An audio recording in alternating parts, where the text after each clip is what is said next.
Oh, okay. Hello, everybody. Welcome to episode 57 of the NFL edition. I am one of your hosts, Alex Loosmore. I was not expecting to be tossed in this early. I'm just going to share the show quick. We got a lot planned for you guys tonight. We've got another draft show.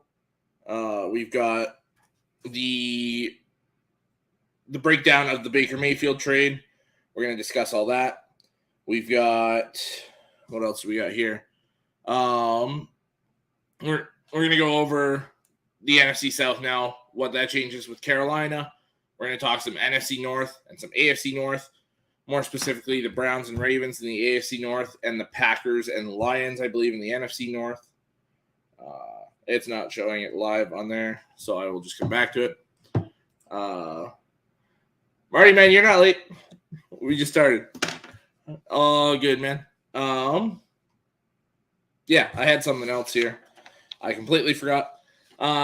So just make sure if you guys like what we're doing, like, share, subscribe, comment. You forgot the college football alignments. That's what it was. I forgot. Okay, yeah. I was sitting here looking at some other news I picked up, and I was like, "That's not what I wanted to say." How we doing, Johnny? How's it going, guys? I'm doing good. All right, let's dive right into the Baker Mayfield talk here. Who won that deal? I'm going with Carolina. All right, between Baker and the Browns, who won that deal? Baker. Absolutely, in my opinion, yeah. That's. I think that's the only. And Carolina really won because, hey, Atlanta, sorry guys, but you are at the bottom of the quarterback list now. Yep. You guys have the worst quarterback in the division, and in my opinion, it's not that close. Now, thanks, Baker, Marty. Yeah.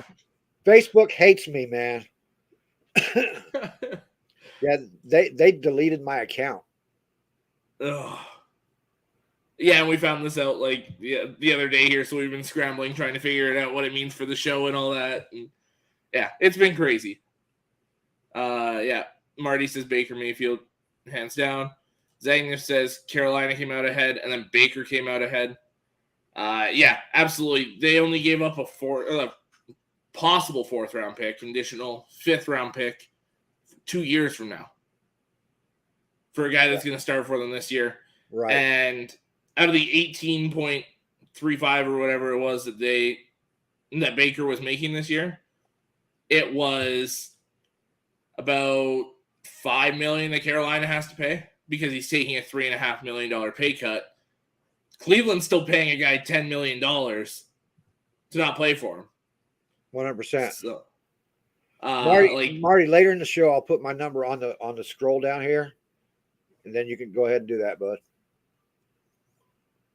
Yeah. And then, to give up a conditional fifth-round pick for a guy that could potentially be your quarterback of the future, because it's all going to come down to how he plays this year.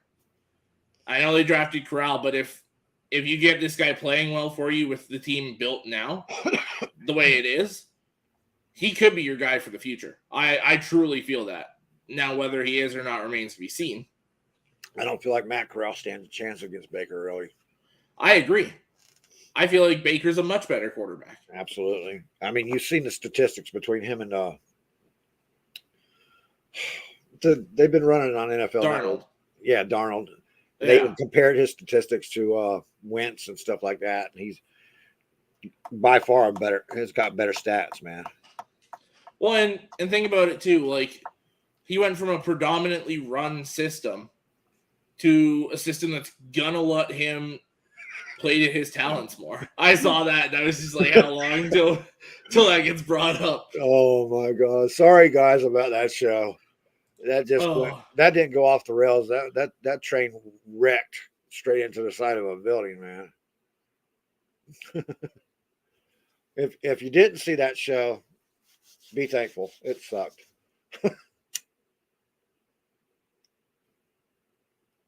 I think our buddy here froze.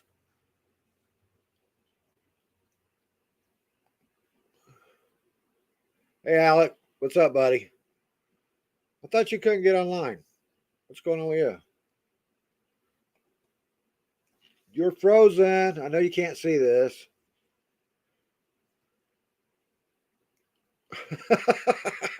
Come on, Marty. I had to take that down from the page, man. I think it's still on YouTube, though.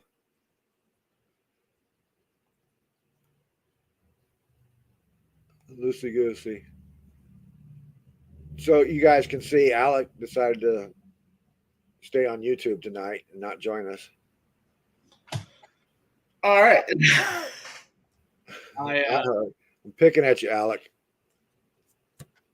I went to go load the draft room because the draft room is now open. Is it? And yeah, as you can see there. And it froze on me again. So we'll see how that goes tonight with the draft going and all that. I know I'm going to do something different this time. What's that? So I know I'm going to do something different this time. I'm going to draft some wide receivers for a change. Okay.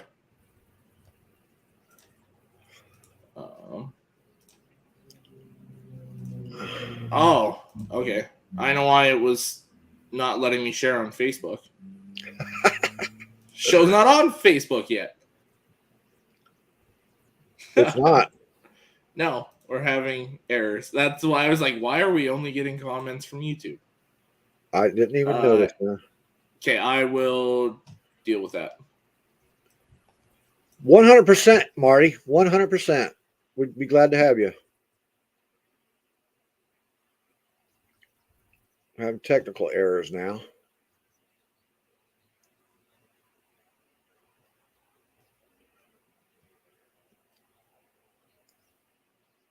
As a matter of fact, our next week's show is going to be a live draft, and you're going to be in that draft, right? So might as well jump in that night.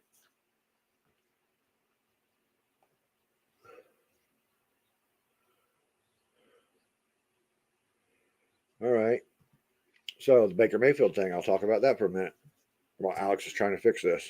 It looks like it's fixed now, Alex.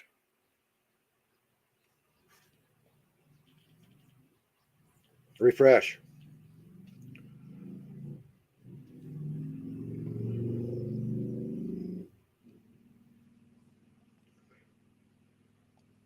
We'll send you a site. We'll send you the link, and you just click on the link, follow the instructions on the link, and you'll get right in here.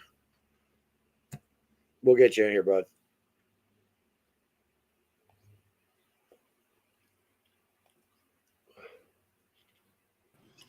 All right, it's not working quite yet. I'll try again in a little bit. Mine shows it's working, dude. In the top right? Yeah. You don't have red circles by the two Facebook ones? Nope. What the hell? Okay. Well, maybe it's just my side that's all messed up. I'm telling you got to get that American Wi-Fi, dude. It's still not on the Facebook pages, though. Huh. Yeah, it's still messed up. Oh, lovely. Okay, right. We got 2 guest spots for next week, dude. Zagnip. Okay, awesome. Are you signed in? Are you going to get in our league? I think is the league filled?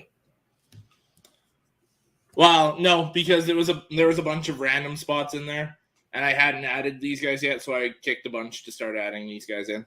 All right. So for next we'll get it filled. Definitely add you guys 100%. Oh, absolutely. I think we've got. Well, I still have to add Marty, Ben. There were a couple others you sent me. I think we've got like 3-ish spots left. Best really bad Barkley impersonation. I like that. All right, so I'll try and get this back on track now. What do you think that trade does for Carolina? Do you think it improves them that much, or? I think it improves them enough to make third place in the division this time now, where I had the Falcons locked in at third place because of the quarterbacking situation. Yeah. Now that Carolina's got a good quarterback and they can run that hard. Hey, there we go. We got Ray Kennedy in here. They can run that hard hitting ground and pound as long as they don't overuse Christian McCaffrey. But their defense is solid. They got a good offensive line. It's made to order for McCaffrey. I mean, for Mayfield. Well, and you've got two good receivers on the outside in Moore and Robbie Anderson. Yeah. And we don't know what Terrace Marshall is because he had Sam Darnold throwing him the ball last year. So it'll be interesting to see what happens with that come the regular season here. And I just love that he went there because week 1 is Browns at Panthers. To me, that couldn't have been drawn up any better. Ray, live from the living room. Since you guys asked me, I'm not on the Baker Mayfield train yet. I'm sorry. Okay. Under Lincoln Riley, the quarterback whisperer, Kyler Murray, Baker Mayfield. But, Kevin Stefanski had to dumb that offense down and get him with the short over the middle and short passes to build his confidence every game. Last season alone, I know he had the injured labrum, toward the end of it, probably should have shut it down. But he was 17.1% or 17.1% quarterback rating in the fourth quarter when the Browns were down by 1 score or less. And he's got to come in and learn an entirely new offense. And I know I'm comparing him against a Sam Darnold who hasn't done anything yet either. And I'm not saying Baker's not that talented cat. I'm just saying that I still think that it's going to be a camp battle. And they give up to him a 5th round that can be with Matt Corral? Yeah. No, with Darnold is what. Oh no. Baker's far better than Darnold. Just in passing yards since they've been in the league together. Just in that, and remember, Baker plays in a division that don't throw the ball, and he still gets 3,500 yards. Well, don't forget, Baker Mayfield had Landry. He also had Odell Beckham. He had Nick Chubb. He had an offense. And then, to be fair, he had Odell that didn't want to be there. Right. So that's one thing, and I think. And since Joe Thomas, Robbie Anderson and DJ Moore. But what did the Jets had? The Jets had a high school JV team or an inter-squad scrimmage squad that they're building now under Matt Saleh or under Saleh. But I mean, and of course, you can compare the two. I'm just saying that he played more. Johnny, you're right. His yards are better. But at the end of the day, he's still the reason why he's no longer Cleveland's quarterback, other than the fact that he started having problems and he speaks his mind. He's a gamer. Don't get me wrong. This guy's got pelotas the size of I'm looking at Sam Darnold last year was 3-0 before they went into the tank against the Steelers. And then McCaffrey's out and the whole team went down. I mean, second game. McCaffrey was 3-0. Well, actually, in that week 2 game where the Panthers beat the Saints, Sam Darnold was 23 of 34 for 302 yards, and I want to go, but he's the only one that had the rushing touchdowns. He had 2 rushing touchdowns, but he was a game manager with that team that you just pointed out, Alex. That's a pretty talented, or Johnny. That's a talented defense and a talented offensive line, and then now it's his second year in this offense. I'm waiting to see what happens. I don't think you gave up a 5th round pick and you're paying $4 million.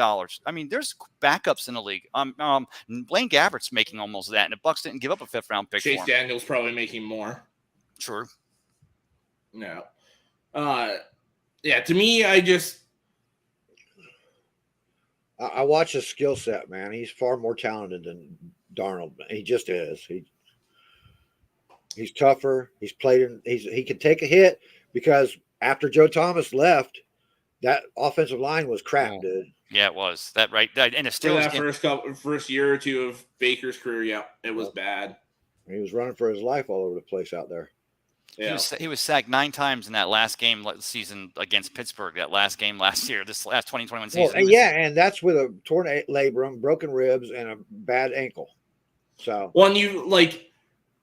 that's my main question with this whole Cleveland and Baker saga is, did they know before that game that they were done with him? Because you had TJ Watt. It seems like they just threw him out there to get beat. TJ Watt was going for the sack record. Yeah. And you just put 5 offensive linemen out there against 5 rushers. Well, and just said, well, Baker, you got this, right? And Baker actually came out in the public, or at least he was heard saying out loud that he was completely questioning and had problems with with the scheming, the blocking schemes they were running in that game. So by then, the Stefanski Baker, you're right, Alex. I mean, he was already gone. The truth is, though, if they shut him down after week 2 when the labrum became an issue, instead of him trying to game it out all season, because remember, going into 2021, guys, the big thing last off season after they make the playoffs for the first time in ever was they're going to give Baker that $300 million contract? Of course, the Browns were smart and didn't give it to him, but to go into the season, they were very much still on board with the fact that that was going to be their franchise quarterback. Then he continued to degrade, didn't show improvements, and regressed after the labrum. I mean, Johnny, you're right. The guy's got a skill set, but I don't know why Sam Darnold was a first-round pick out of not USC, but USC. Yeah, USC. Yep. By the Jets. I mean, we never could figure out what they saw in that kid, other than he was just a big prototypical pocket quarterback with a big arm.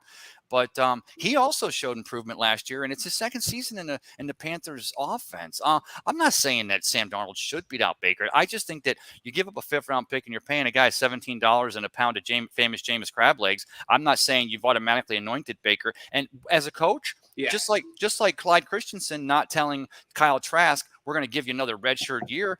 Matt Rule would be silly to say, Baker, it's automatically. I'd love to have 2 gamer quarterbacks competing for that starting job. And I think from that standpoint, it's going to be a competition. Maybe. Yeah. No, I agree with that. I think it should be a competition. To give one of these guys the job outright is a mistake. I just think with everything that happened. Wait, I have to say something, man. You got to remember, you got to send Ben the link, dude. Oh yeah. I'll do that right now. Okay. No, Ray, I don't. Where'd Ray go? He disappeared. Okay.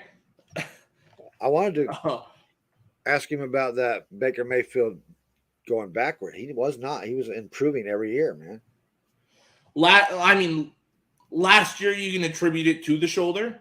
Right. But he did get worse last year. You can't Well, argue of course that. he did. After the middle of the year, of course. He went downhill after he took all them hits. But what I'm saying is from first year to second year, his improvement was great. Oh, yep. It went up. And even third year, I think, was kind of plateaued from the second year. I don't think he got that much better from year 2 to year 3. And then year 4 was the steep drop there. I can't really look up the stats right now. So I know I've read them before, but 12 minutes. Yeah. Yeah, I don't know. I feel like with that team around him and the willingness of Carolina to go out and get Baker, I feel like that's just going to make Baker work even harder. And I feel like this is going to be his job to lose going into camp because they decided those guys weren't good enough and went out and got Baker. And I do think he starts week 1, and I do think he starts the entire season. That's a telling thing right there. Just to go out and get Baker. No, they know Sam Darnold is not their answer. 100%. Yep. And I feel that they're going to ride with Baker because they don't want to keep – I hope they ride with one quarterback because if you keep flipping those quarterbacks in and out, nobody wins.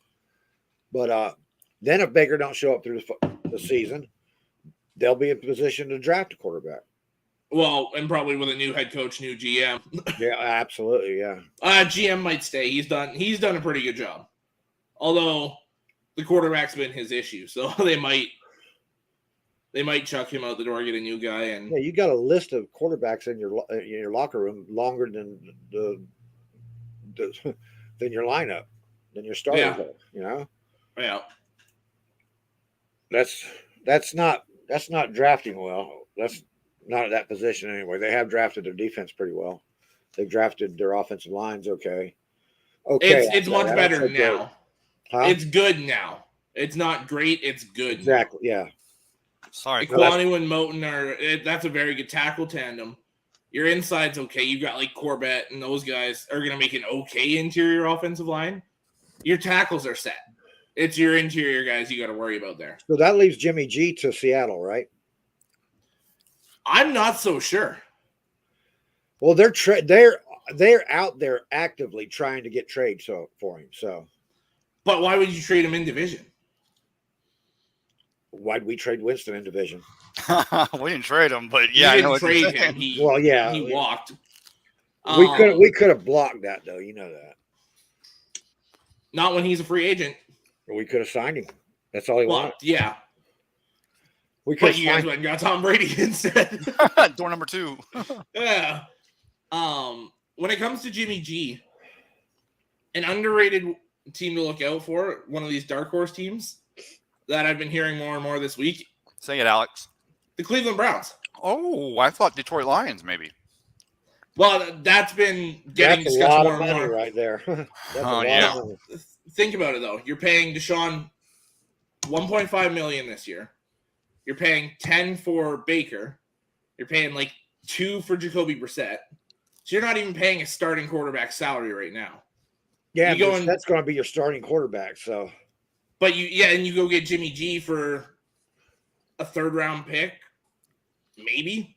Can I ask at this point? Can I ask you guys a question though? If yeah, absolutely. The most dysfunctional team, I'll say, in the AFC. Baker Mayfield's number 4 all time in Cleveland quarterback history, quarterback rating, behind Brian Sipe, Otto Graham, and Bernie Kosar. This team's dysfunctional as heck. Sure, you've got Deshaun Watson, and let's even forget about all that litigation that's going on still. You gave up, 4 1s and 4 2s? You're paying this guy $250 million, so you're already putting your team into a situation where you've already got to start making decisions on, okay, Chubb's going to be a free agent, Myles Garrett, what are we going to do here? And the fact of the matter is, you may have to go out and get another quarterback to come in to fill a vacuum if Deshaun does get suspended for the entire season. Do you guys, like me, do you find it hard that as a Cleveland Browns fan, even with all the possibility and the upside, if you're just looking at it from today's standpoint, you're looking at it going, man, we got a tall hill to climb. I don't know how much upside it's going to be. The guy sat on the bench for 3 years. It's true. Yeah. How physically good a shape it can. No, this is 2 years. Well, he only sat out last year. He played the entire season before and led the league in passing. Did he? Okay, I thought it was 3 years ago. Him and Will Fuller tore up the passing yardage and receiving yardage. Still, 2 years out. Gronk was only out a year. You know what I mean? Johnny, from what I hear, though, I mean, if his and by the way, Ray, you said the most dysfunctional team in the AFC. You said the Browns, but that's not the most dysfunctional team in the AFC. By far, the Texans are the most dysfunctional team in the AFC. Well, right now, but if you're talking over a wide period of time, it is the Browns. You know the irony there, though, Johnny? You're right, but the fact that the Texans got 73 1s and 2 draft picks and got rid of the cancer that is Deshaun Watson, by default, they actually leapfrogged ahead of the Cleveland Browns today as Cleveland got rid of David Mills. I think he's the real deal anyway. Yeah, he is. We'll find out this year. I really like Davis Mills. Yeah, I feel like they've got a decent. I don't like Lovey being in that head coaching spot though. No, not for Davis. Is he a stopgap coach? That's what everybody's like. Oh, Lovey's just for the year. They had to let the other guy go that they had through the Wolves last year. But with the Texans, I couldn't tell you. They might stick it out with Lovey like they did with what's his name, O'Brien. Yeah. Or now I think it's all going to come down to how the defense goes. If the defense goes, be all right. But that's the thing is, I think Pep Hamilton is an underrated OC hire for them. I feel like he could do really good with that offense. Which means are they going to take Pep Hamilton and jump him over Lovey and make him head coach? Oh, like Jason Light. I mean, like Dirk Cotter. Dirk Cotter? Yeah, they might. God, poor Lovey. He can't catch a break. I mean, the guys in Chicago when that shipwreck comes in and lands on the rocks. He's down here. I mean, it didn't though. They won like 10 games. How many offensive linemen has Lovey let go of the Texans? Oh, a ton. Oh, yeah, wait. Off the Texans, not really any, I don't think. I mean, they haven't really got a great offensive line, but they got one of the best left tackles in football. Laramie Tunsil. Yeah. That guy's a stud. He's one of the top probably 5 left tackles. If they don't let Lovey destroy their offense, then maybe and let Pep Hamilton, which Lovey's never been good at that, dude. He's never been good at stepping aside and letting the offensive coordinators and those guys do their job. You know what I mean? Yeah. You know what? We know that from the Bears having Rex Grossman as one of their best quarterbacks of all time. You know what Lovey's biggest problem is that Jacksonville and Doug Peterson and Trevor Lawrence and Travis Etienne being healthy this year, they're walking into a wreck right there. The Indianapolis Colts, they found their messiah and not Carson Wentz, but Matt Ryan. Matt Ryan. And then who's your 4th AFC South team? Help me out here, guys. the Tennessee Titans and Derrick Henry, if he's healthy this year, Ryan Tannehill, play action Ryan. So even if the Texans do and Mills continues to develop, they're still playing in a pretty under appreciated division, if you will, because there's a lot of talent in that AFC South. The Colts and the Titans are dominant. Those two teams they got better this year by a lot. Yeah. I feel like the Titans got worse because of help me out here. They're going to have nobody to throw to. Like tight ends. Robert Woods is coming off a torn ACL. We don't really know what he's going to be like. Obviously, the Rams didn't think much when they shipped him for a 6th-round pick. Ooh. And Treylon Burks is supposed to replace A.J. Brown, but he barely got on the field in minicamp because his conditioning was garbage. Right. You know what's funny about that is I was just talking with someone the other day on Cup of Ray shameless plug, and we're talking about the fact that the Buccaneers have a plethora of wide receivers, and they're going to have to say wire two to possibly a Scotty Miller and or another receiver if it's Rashard Perryman or Jalen Darden or whoever it is. And John Robinson, the GM of the Texans, of course, not Texans but the Titans, former Buccaneer executive and also good friends with Jason Light, and will be scrimmaging them this year. You could find one of these Buccaneers receivers ending up on that Titan squad or any other in the league as they get through the preseason and they get into when teams start making their cut downs. So, but you're right though, that team, Johnny's going to have to find some tight ends and receivers. Otherwise, Derrick Henry's going to find himself injured again, and they're going to be doing exactly what they did last year. Well, they got they got a pretty good 1-2 combo with Derrick Henry and his backup. What I'm saying is, the backup's gone. They don't know who the backup is now. It's probably Hassan Haskins, the rookie running back. That's who I was talking about, Haskins. Okay. But because I was like, Foreman's gone. Yeah, but what I'm saying is they still got the offensive line, they still got the running game, and they still got a monster defense. They did lose a huge hole in their offensive line too. Oh, Roger Saffold, the right guard, left for the Bills, and they were hoping for Zion Johnson to replace that, and he did not make it there. Damn, I can't look this shit up. The Bucs lose Alex Kappa, right guard. Screw you, Facebook. Poor Johnny. He's doing a show with one hand tied behind his back. Yeah. Alex is taking advantage of it too. Hey, and I apologize, guys. I'm eating my cheese sticks here. I'm doing my Alex Schomburg single guy diet. My cheese sticks and my marinara sauce. But so excuse me for being rude about eating on here. But I just couldn't wait to talk to you guys. Oh, it's all good, man. We're in a couple minutes here. We're about to start our fantasy draft here. Yeah. Yes, sir. Or not mock draft, actual fantasy draft. I'll just have that in the background ready to go. Yeah, for me, like with the Texans there, they're building something there, and especially if they lose or if the Browns lose Deshaun Watson for a significant amount of time and they're relying on Jacoby Brissett to be that guy for a significant amount of time, the Texans are going to have 2 good draft picks. And I'm saying good is in like the top 13 picks of the draft. Oh, that's a lot. Because the Browns without Brissett or without Watson, you're probably still winning like 7, 8, maybe even 9 games. But a lot of these teams, the way they're looking, you're going to have 9, 10 win teams missing the playoffs in the AFC, which is going to push a lot of these teams way down. So the Browns without Watson for, even if it's, say, 10 games, 8 games even, you're probably walking away 7-10 to 9-8. Oof. Again, that's why that gives the Texans 2 good picks. Yeah, and that's what I mean by if you're a Cleveland Browns fan, you got you got so many people that are still against the whole Deshaun pickup. You don't know what the suspension or if anything is going to be, and you gave up all these draft picks, and you got to deal with one of the highest salaries, the highest guaranteed money in the history of the National Football League.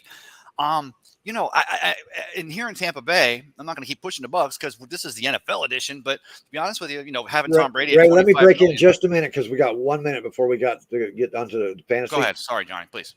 Alex, hit Ben up. It's only on YouTube tonight, I guess, but hit him up and let him. I already sent him an invite. Yeah, well, tell him to get in here. Okay. All right, Ray, go ahead. No, I was saying I'm done. I was just saying that having Tom Brady at $25-30 million a year and pushing a little bit forward, Sure, we're spoiled here in Tampa Bay, and there's other teams that have quarterbacks that are smart enough to realize what a team-friendly deal will do for them to allow them to surround themselves with talent. But you got Cleveland; they've already given up their draft picks for the next half decade, and they're paying this guy the most guaranteed money in history in the National Football League, and still an unsettled case. And so, a Cleveland Brown fan just wakes up, tomorrow morning, and they're like, maybe, maybe.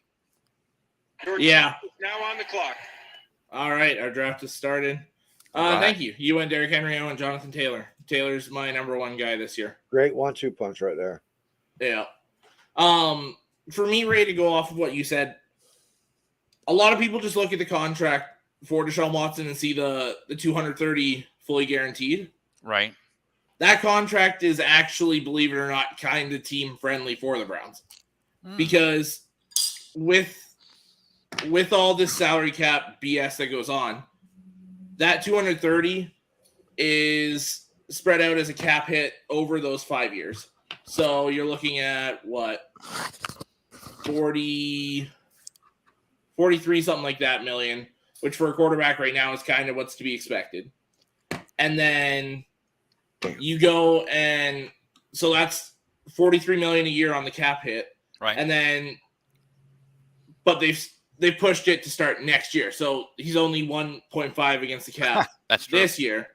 And then it's 43. It doesn't change too much. Now by the end, I think it gets to like 50s. But the way the salary cap grows, it's not gonna be too bad. And it's a good thing. It's a good thing that the first year they're only giving them what $17.50 because they may be spending another $18 million on a Garoppolo to come in here. Should Deshaun actually get the suspension, I think we all kind of agree he deserves and doesn't play a snap in 2022. But I don't think that happens. Yeah, the way it's looking, I expect like a 6 to 8 game, kind of essentially a slap on the wrist for this. Yeah. But to be fair, we also don't really know. I'll go with Stephon Diggs. Have you guys done these comments at all here tonight? No, you can run through them. Have you started at all on them? We got to Alec here, basically. Okay. So let me know when you guys get ready to do your pick because I want to hear who we get next or who you get next. But Alec also said loosey-goosey. Alec, probably talking about me cracking on that bachelor's diet that he's on as well. Of course, like he's got a metabolism, so he burns it like crazy. Zagnif Productions, Zagnif1 says, yup. I don't know what that's all about, but Marty McKnight says, what are you talking about? The episode was amazing, LOL. What was he talking about there, guys? Oh, last week's episode, it went off the rails a little bit at the end. You think? Not all. It was the Saturday night one or the Friday night one that we tried to do. Oh, Saturday, yeah. That's what you're okay. talking about. Okay, I was thinking last Thursday's show. No, that was the Saturday or Sunday really went off the handle there. Well, yeah, that was bad. I thought Thursday night show had a real happy ending, but Yeah, Alex, go ahead, Johnny. Shit, I lost my guy, man. Somebody stole him. Who were you looking for? Kittle? Yeah, of course. Yeah. Come on. I'm gonna get Herbert. And then I won't do anything for my next pick here.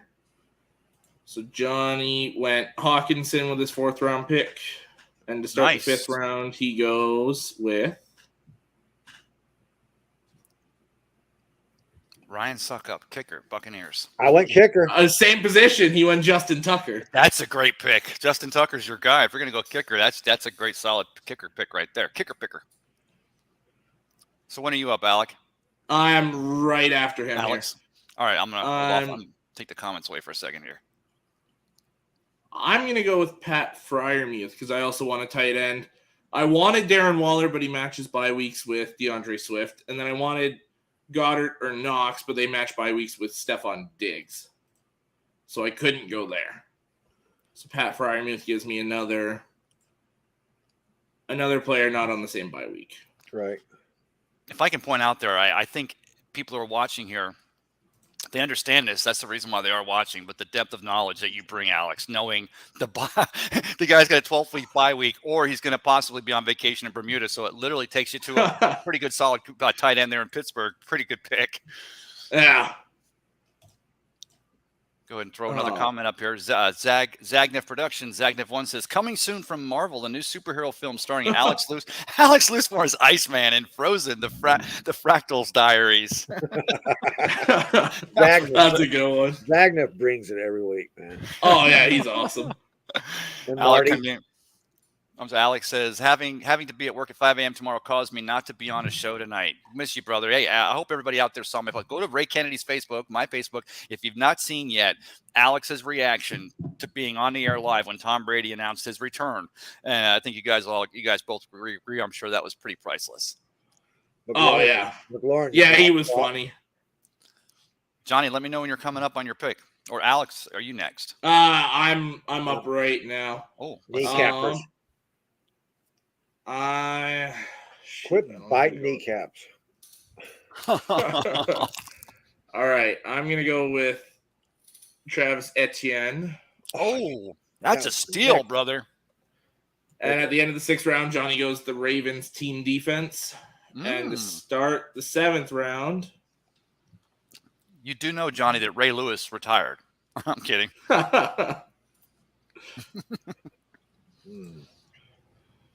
Yeah, and then year after year, they still produce one of the best defenses. Unbelievable with that team. They're insane. Cordero Patterson, I like that. Oh, that's a sneaky good pick. Yeah, he was money for me last year. So, all right, I am going to go with.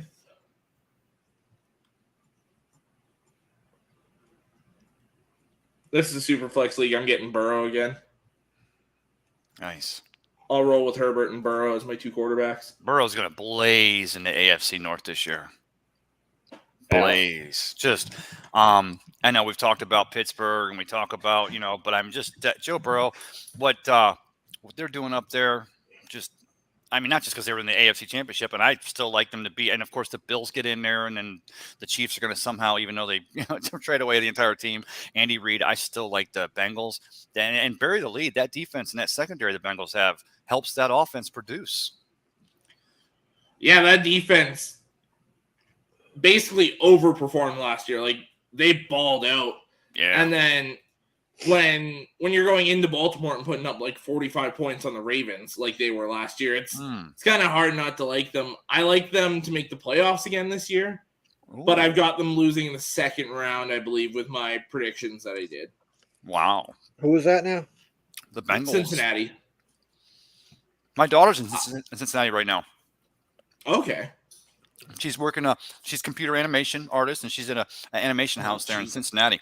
Loving life. Johnny, you doing a pick right now, or do I got time for a comment? I got one more. Nate, Alex is right now, so all right, take your time. Oh, did he just? I'm on the clock now. What position are you looking for, Alex? I'm thinking wide receiver. And you just passed by one. Claypool. You just rolled over Claypool. Are you thinking that maybe Pittsburgh, with Ben retiring, they're going to be figuring out their quarterback position and relying on Najee Harris? So you don't like that one too much? I don't trust Claypool that much with how many drops he had last year and how he just didn't put too much trust in. I like Deion better than Claypool, actually. Yeah, Deontay Johnson's a better pick for me, honestly, too. Shit. I will go with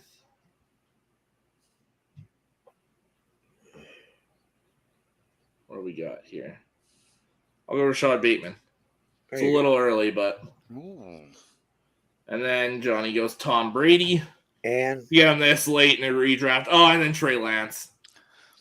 Johnny, did Johnny just draft the 2022 NFL MVP? Might have, buddy. I hope so. Marty McKnight says, "Hey Johnny, I had a question. Is there a chance maybe later on in the future I can be a guest on the show?" Yeah, we told Marty him and Zagnef can be on there next week. Oh, I'll be tuning in for that. Dave Cornett, where are you at tonight, buddy? Oh, he messaged me. He'll be on in a second here. He was waiting for it earlier and then didn't get it like when he wanted or when he was expecting it. So he went and made dinner and all that stuff. I picture Ben like sitting on a bucket with a Miller Lite and he's like rolling it in the ice like he's trying to make fire and he's getting it nice and cold. I wonder if Facebook just wouldn't let us advertise, put our show up there because of me. No. They don't like me. I can tell you what, though, if we buy subscriptions to Meta, we can probably roll in there and we'll have Mark Zuckerberg come on his show and talk football with us. But for some reason, Facebook's all of a sudden decided it's more about the business than the pleasure. And they're going to start losing their social media dominance that they usually had. And we got other platforms we're rolling on with YouTube and Twitter. I don't mean to make anybody mad, but no comment. Zagnif Productions. Zagnif Productions. Zagnif one says, me too. Right. You said that he wants to be a guest spot soon. Yeah. Marty McKnight says, how do I get on? I think the question is, how do you get off? I'm already trying to take it to the south side. I don't want to know how he gets off. Yeah. Marty McKnight says, okay, thanks. Let me know when y'all want me to get on. Definitely. Go ahead, guys. Sorry. Deshaun Watson was drafted in the 9th round. Wow. So was the Buccaneers defense and the Bills defense and the Colts defense. Oh, that's not bad defenses to be picking on. Yeah. Well, I got my Ravens out of the way as soon as I could. I'm sitting on defenses again this year.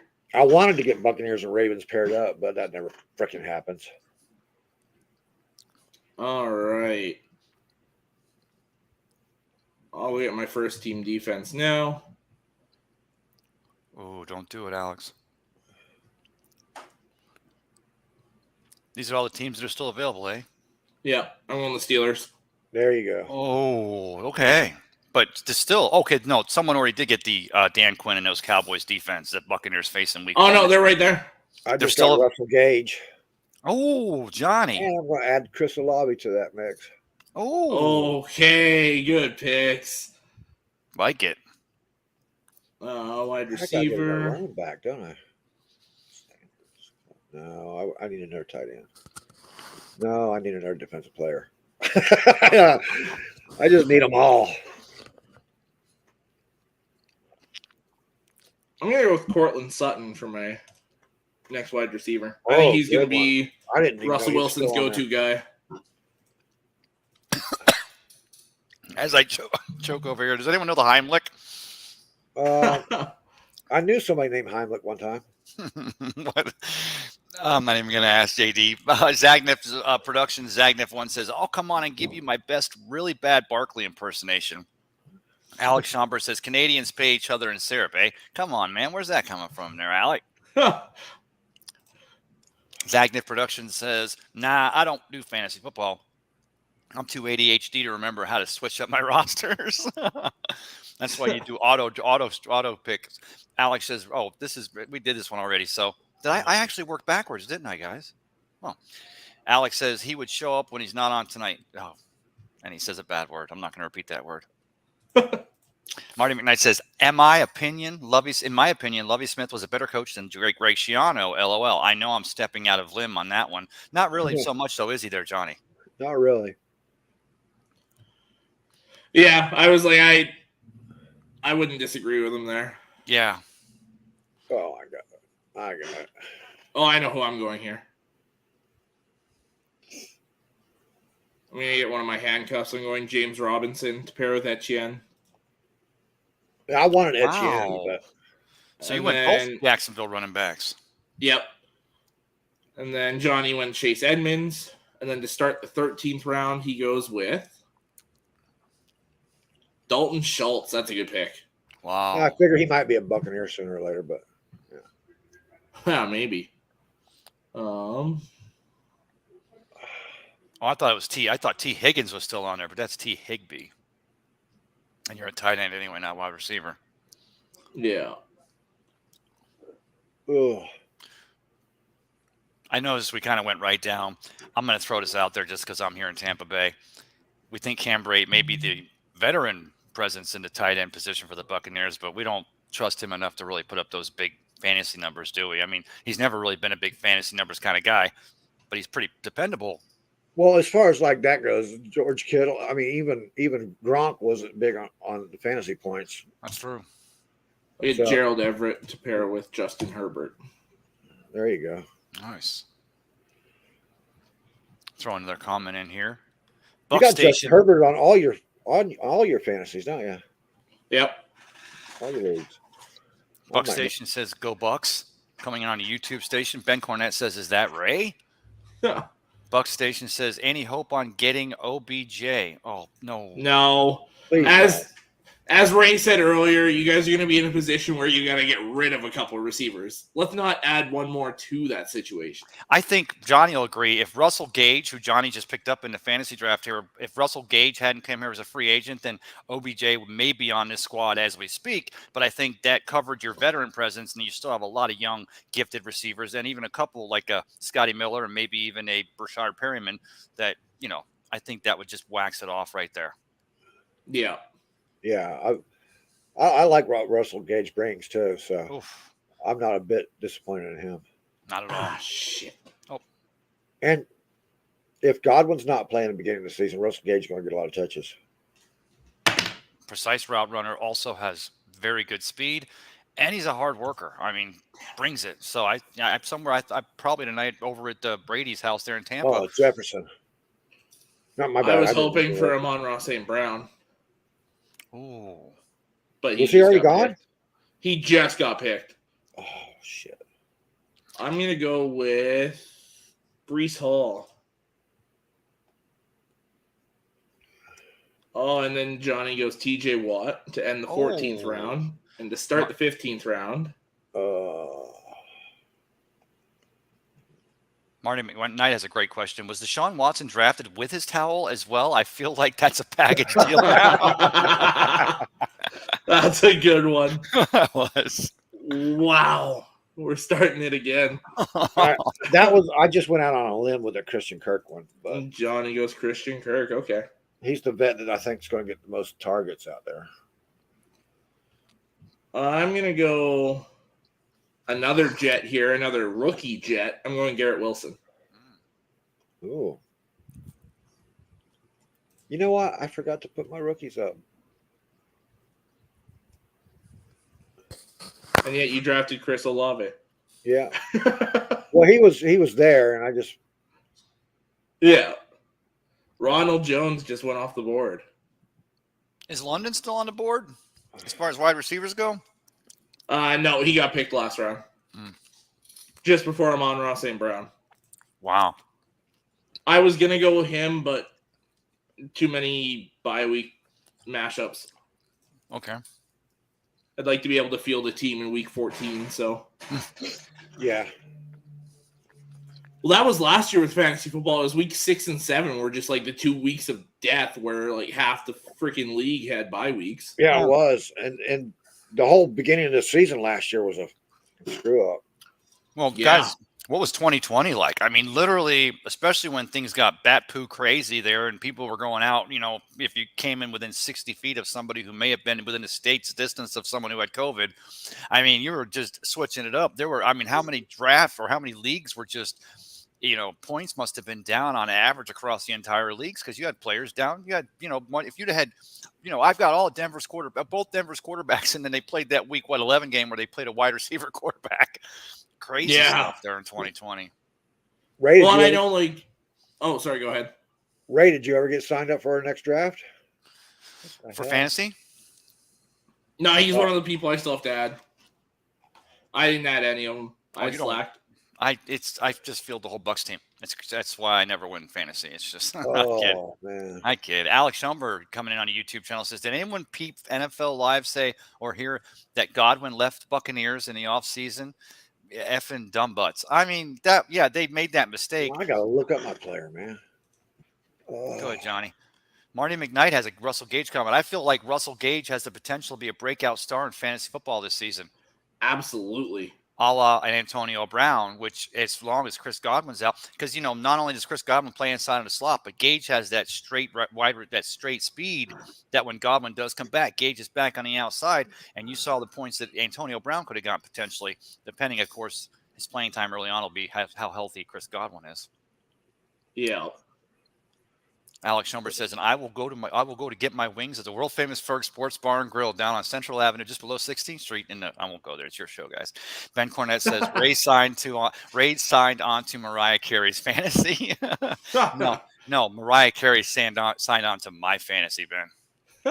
Where you at, Ben? Yeah, where is Ben? That Miller Lite's got to be cold now. To recap those last 4 picks, I went and got my handcuff with Jamal Williams, paired with DeAndre Swift. Johnny went Marquez Callaway and got Rachaad White, rookie running back for your Tampa Bay Buccaneers. And I capped off that set of 4 picks with Christian Watson, the only receiver Aaron Rodgers has to throw to. And he's got what? Boy, Tunyon's going to be big this year in Green Bay. Don't you think that they're going to be working to a heavy tight end? And they've also improved that running game a little too. I think that running game is going to be top notch this year. Yes. Because to me, that's the second best running back duo behind the one in Cleveland. Yeah, good call. And that's still Nick Chubb and Kareem Hunt, right? Yeah. Cleveland. Yeah. And then Aaron Jones and A.J. Dillon. To me, it's hard to put anyone else ahead of them right now. Wow. Yeah, 100%.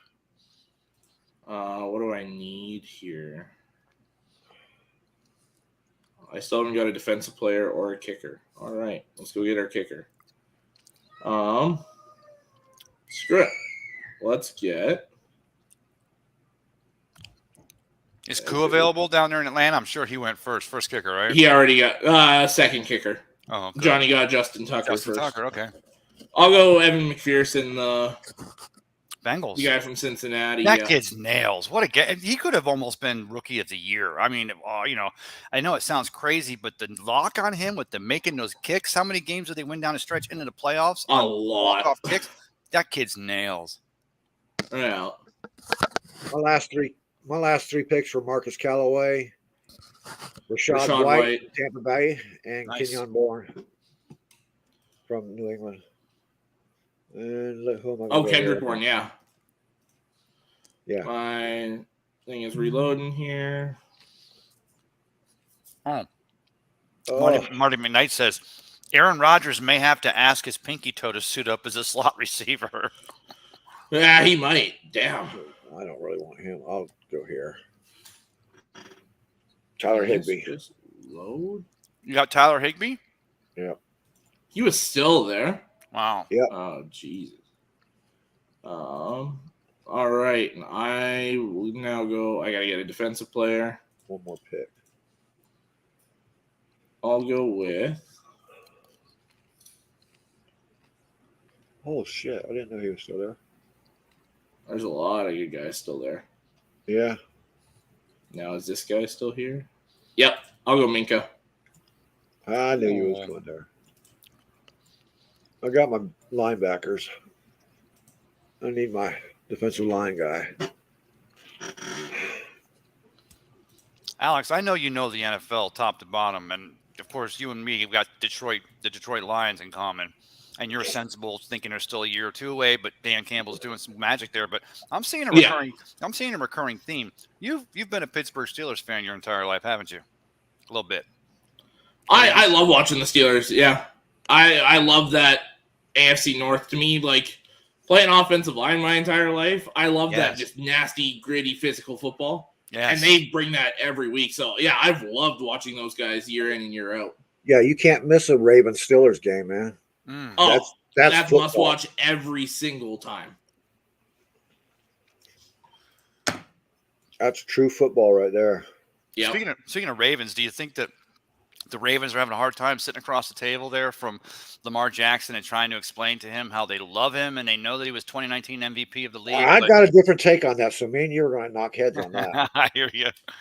Lamar Jackson is a victim of Greg Roman, dude. I'm gonna bring this guy to the show right now. Number 5 in the windows, but number 1 in your heart. Welcome to the show. It's his show too, Mr. Ben Cornett. How you doing, Ben? Oh, Racy, hey, that's the respect I want. Not for not getting a StreamYard on Messenger. What's going on tonight? What in the Deshaun Watson, Bill Cosby, R. Kelly, any sexual predator is going on tonight, man? Well, we try to have Ray on, but he never shows up every weekend. Yeah, did you put Ray Kennedy question mark in the? We did, yeah. Did you? Yeah. Oh, good stuff. Look at my screen looks. My camera looks crooked. So how you doing, Ben? How was work tonight, brother? Oh, it was good. I got off at a decent time, and then I kept looking at my messengers. What's going on? So, okay, I'll just wait a little longer. But then, by the time I was like, you know what, I'm gonna have dinner. I can't with these two. I mean, like, that was my bad because Johnny normally sends it out to everyone at like 8:00 Eastern. And then I forgot that Johnny's banned off Facebook. And then it was like, as we're starting the show, he's like, oh, by the way, you got to send it to Ben. I was like, oh, right, that's on me this time. Like, the heck happened, Johnny? What the hell? YouTube don't like me. I mean, Facebook don't like me. You noticed that it's not even working tonight. So, you know. No, I didn't know. I was waiting on Messenger for my invite. Is that the fantasy? Oh, they don't like me either. So. Yeah, Facebook still isn't working. Weird. All right. By the way, where the hell is that other guy that hangs out with us on Thursday nights? He's sleeping as usual. Oh, is he? Okay. Oh, wait, pun intended. Hey, before I hand duty of the comments back to you, Alex and Johnny, let me remind everyone out there, hit that share button. Get it. Let's just get this. As we get more and more near the season, this is going to blow up even more. And your interactions are the best part of the show. So share it so we can get more of that. Sharing's caring, people. Sharing's caring. Yes. Sharing's caring. That's what Deshaun always said, but it didn't work for him too well. No. Sharing is caring. I don't think we have Ramona in here tonight. Not yet. She normally gets here near the end. She might pop up. You never know. Yeah. Okay. College football alignment, people. Ooh. All right. First off, let's go around the corner here and see who's for it and who is against it. Ray, first up.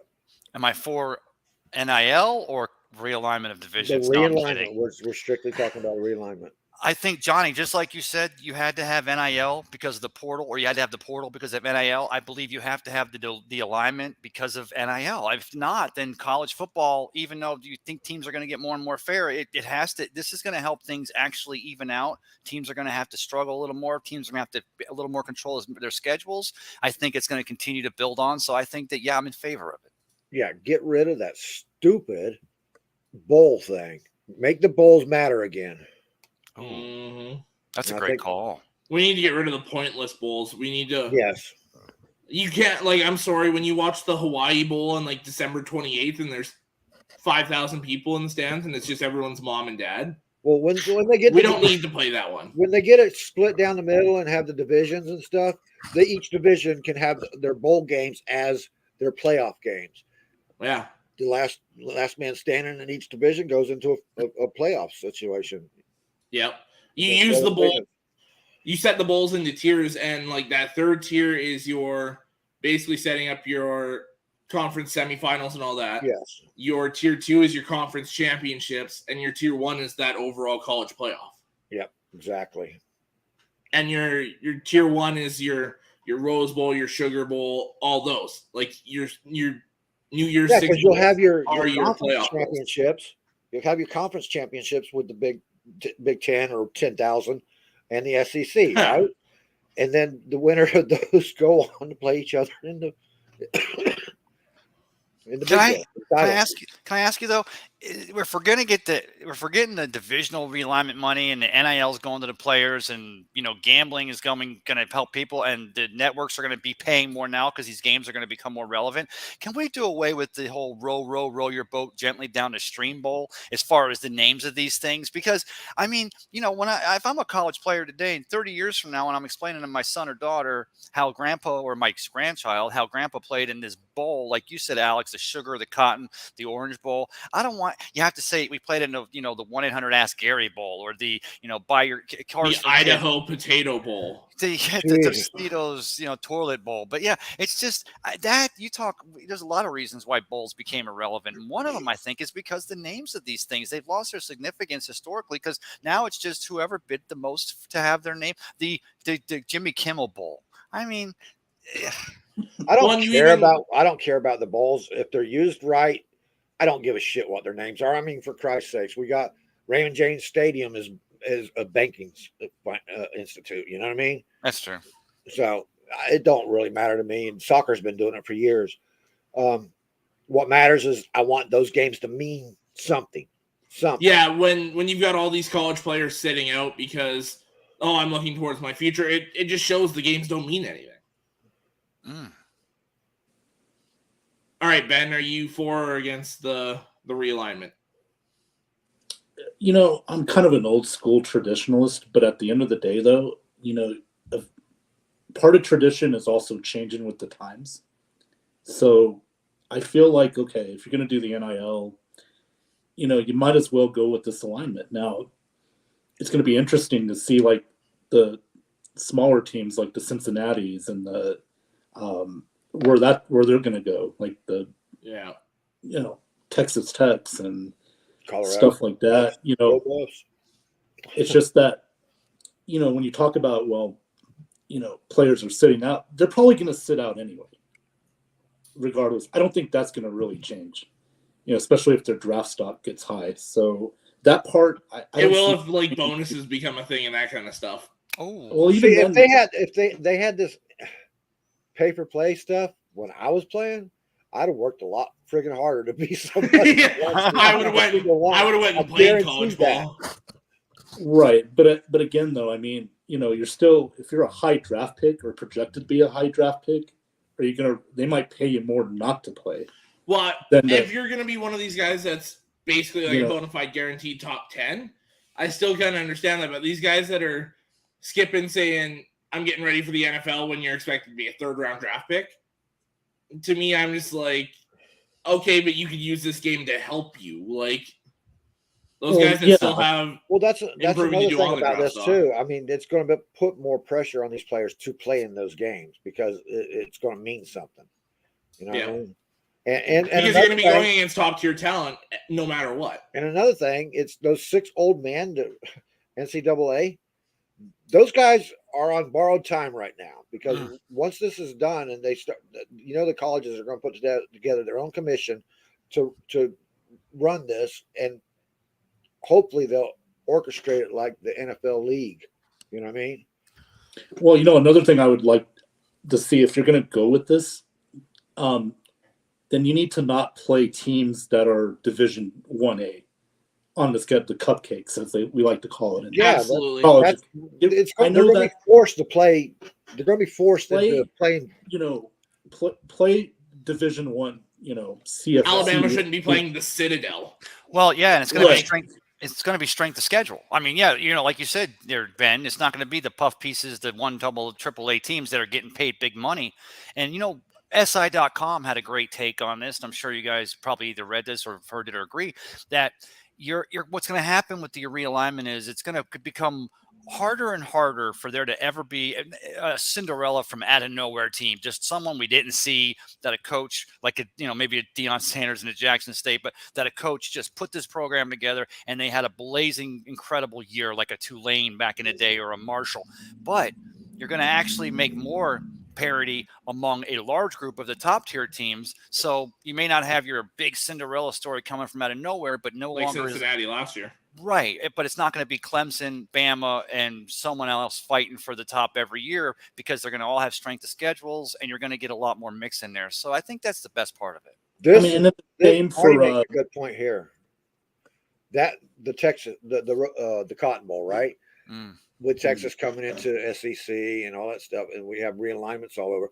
That game might actually grow in its luster. It might gain its stardom back right there. Yeah, I think you'll have regionals because you'll have it's open to more teams to be playing in that. I think what you got to do is like have a tournament style regular season too. That's what I was. That's the thing. I think they're eventually going to do that. They're going to have to. Yeah, I think they're almost going to actually build it like an NFL schedule.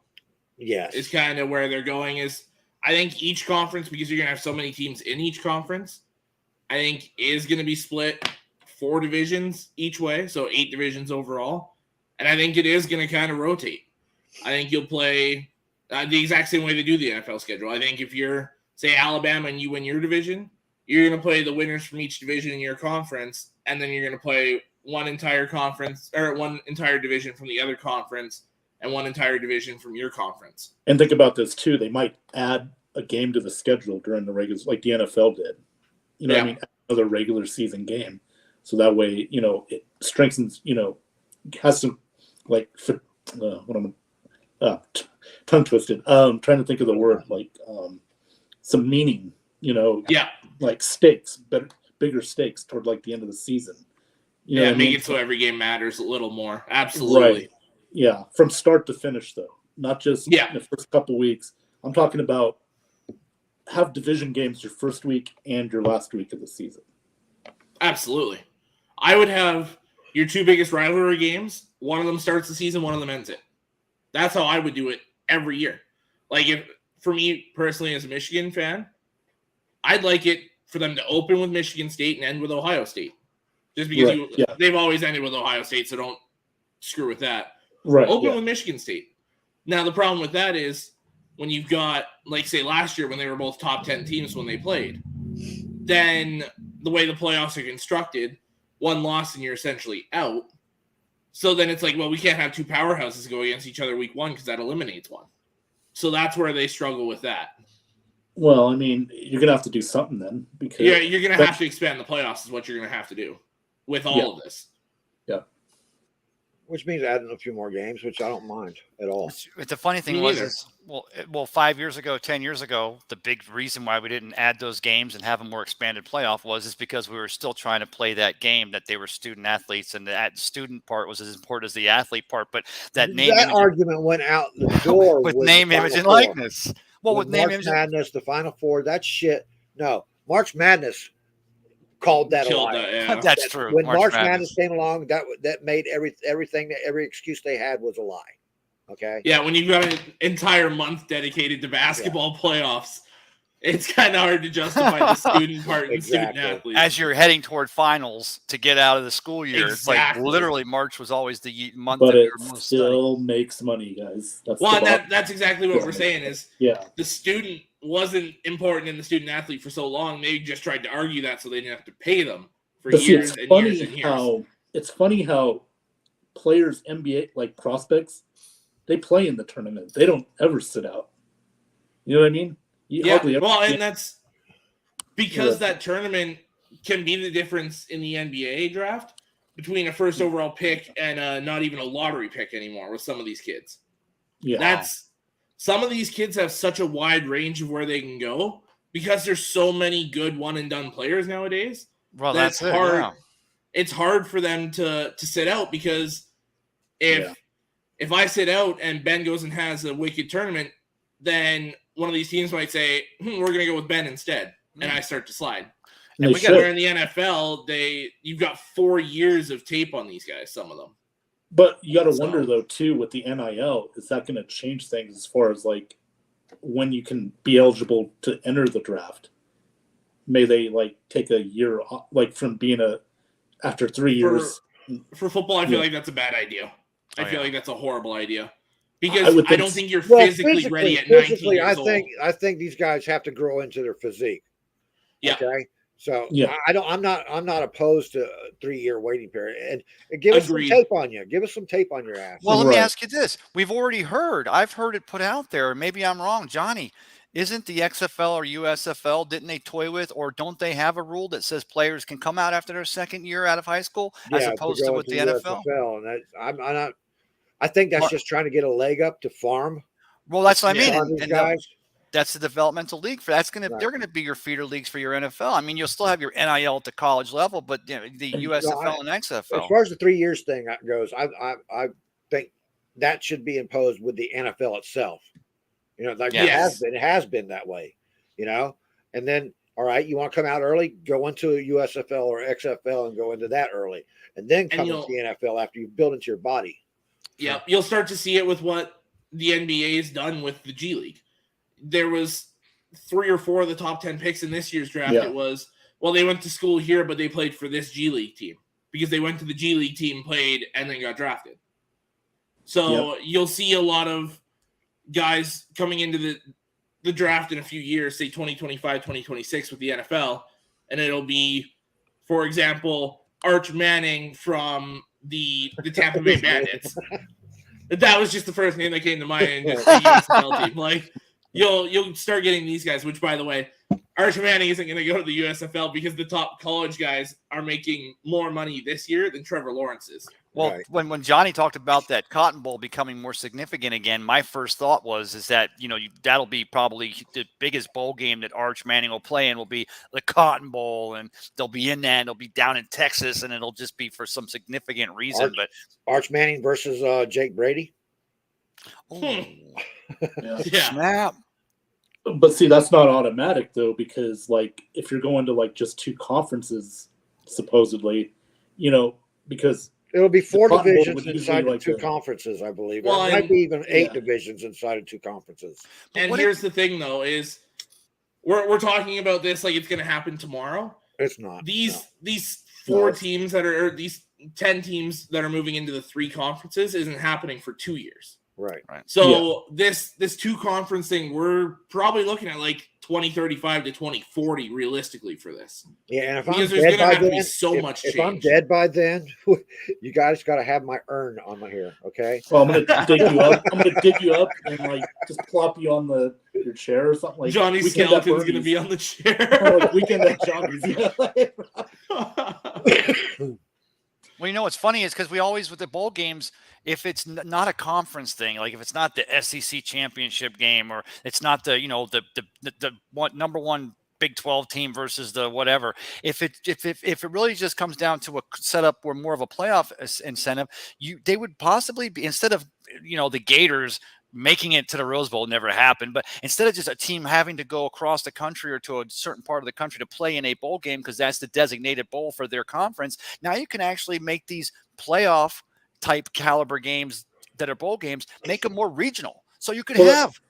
I mean, I'm sorry. Go ahead. The thing is, though, like if you're going with 2 super conferences, you could see a Florida in the Rose Bowl depending on how it shapes up. You could see like let's see, like Michigan and the Orange. Or no, wait.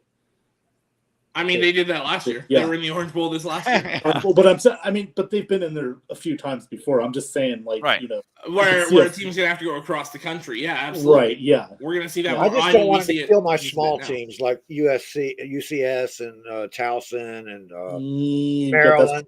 I think Maryland's borderline getting in because they're going to beat the shit out of USC. Well, Maryland's in the Big 10 for the first couple of years, and then USC, once they get aligned with how the Big 10 plays, they'll start. Wait a minute. So USC, you guys are discounting what Lincoln Riley and the best team money can buy besides the Miami Hurricanes is doing out there. I'm already now playing in the Big 10. Yeah, I'm discounting it for when they move to the Big 10. Okay. They're a team built to play Pac-12 football. Yeah. See, that's why Big 10 football is a whole different style. Yeah, it's finesse. He didn't want to play in the SEC ground and pound, dude. to begin with. So he went to USC. Well, now they're going to the Big 10. He's like, oh shit. I could see Riley leaving. I could really see Riley leaving after a few years. I could too. Going to the NFL. To the NFL, yeah, get that absolutely big to the NFL. Right before they go to the Big 10. That's his way out. So 2 years at USC, damn, that'd be rough. But isn't Lincoln Riley's thing? He's the quarterback whisperer. I mean, Kyler Murray and Baker Mayfield, both. And I'm not discounting what Kyler Murray's done. Jalen Hurts. And the jury's still out on all 3 of these guys. But his teams are always built around a dynamic performance from the quarterback as a quarterback whisperer. For 3 quarters. For 3 quarters. But so but most of the time that was enough to get them a win. That's true, and enough to get him paid. And I mean, and he said, put 3 quarterbacks in the top of the draft, back-to-back first overall picks and a second-round pick. Quarterbacks were falling all over themselves to go play for him. I don't know about I think he'd have more success than like a Steve Spurrier going or a Nick Saban going to the NFL because they're more built on being rough, authoritarian type coaches, whereas Lincoln Riley seems to be more of a player's coach. Yeah, he's a very laid-back coach. I'll tell you this right now. Don't be shocked if Nick Saban announces his retirement in the next few years. I give it 4 or 5 years max. Yeah. Right before the Brady talk now. Yeah, but we're talking about a 70-year-old versus a 45-year-old. Yeah, I know.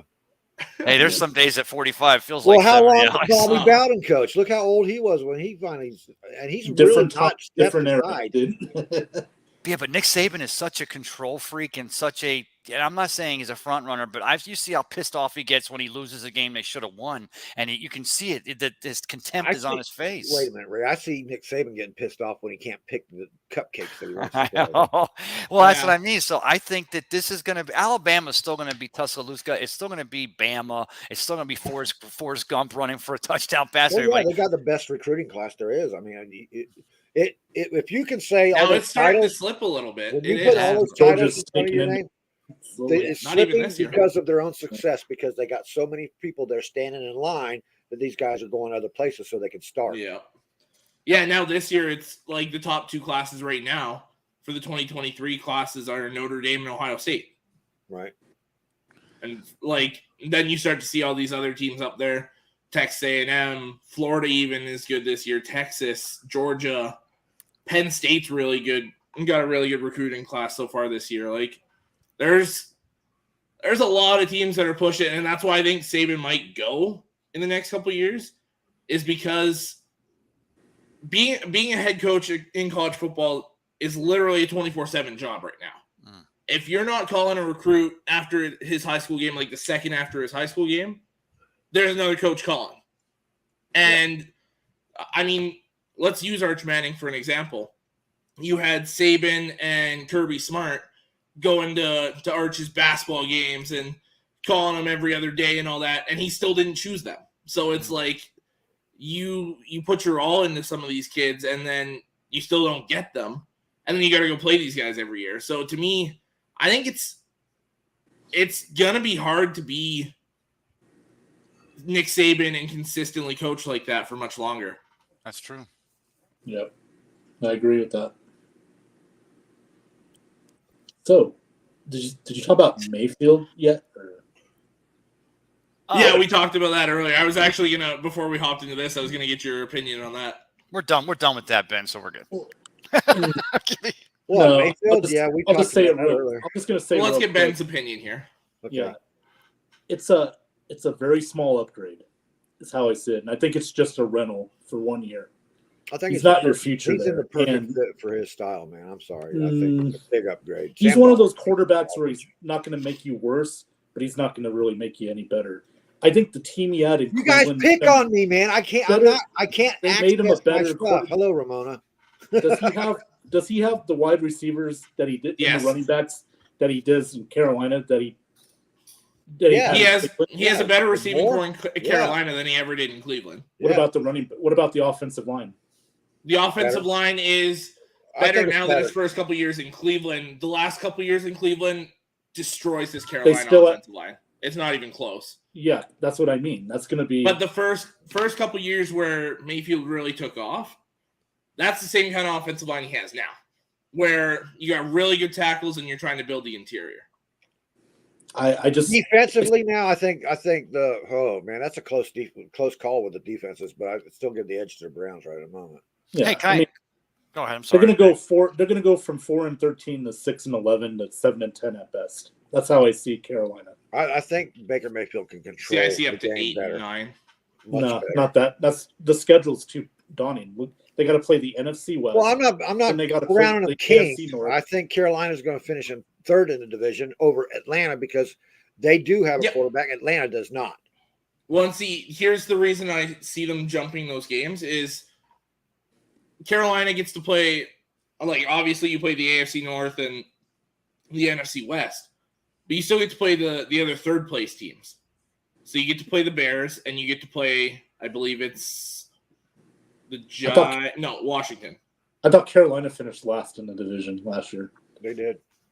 Oh, yeah, so sorry. So you get the Lions and the Giants. Now, and those are more favorable games. You get an approved Lions team.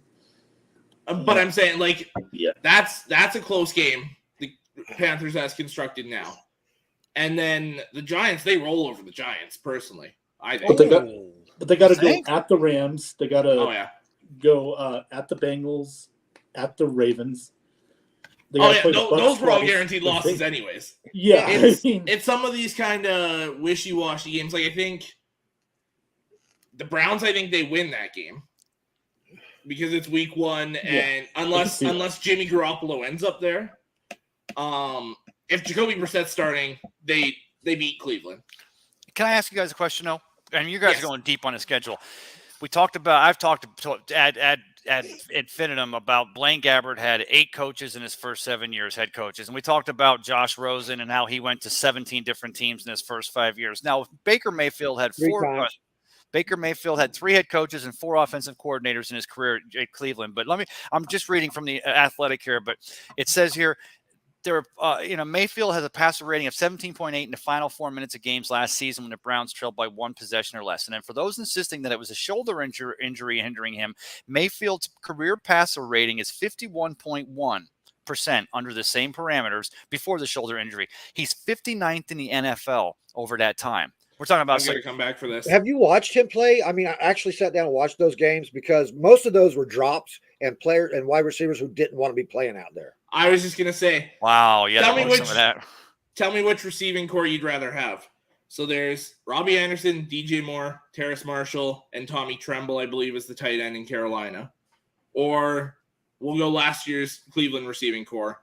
Donovan Peoples-Jones, Jarvis Landry, Anthony Schwartz, and Austin Hooper. It depends, though. Do I get to decide if I get to have a Nick Chubb and a but if you're talking fourth quarter down 1 score, you're not running the ball. You're throwing the ball. Alex, Johnny, okay, you guys are right.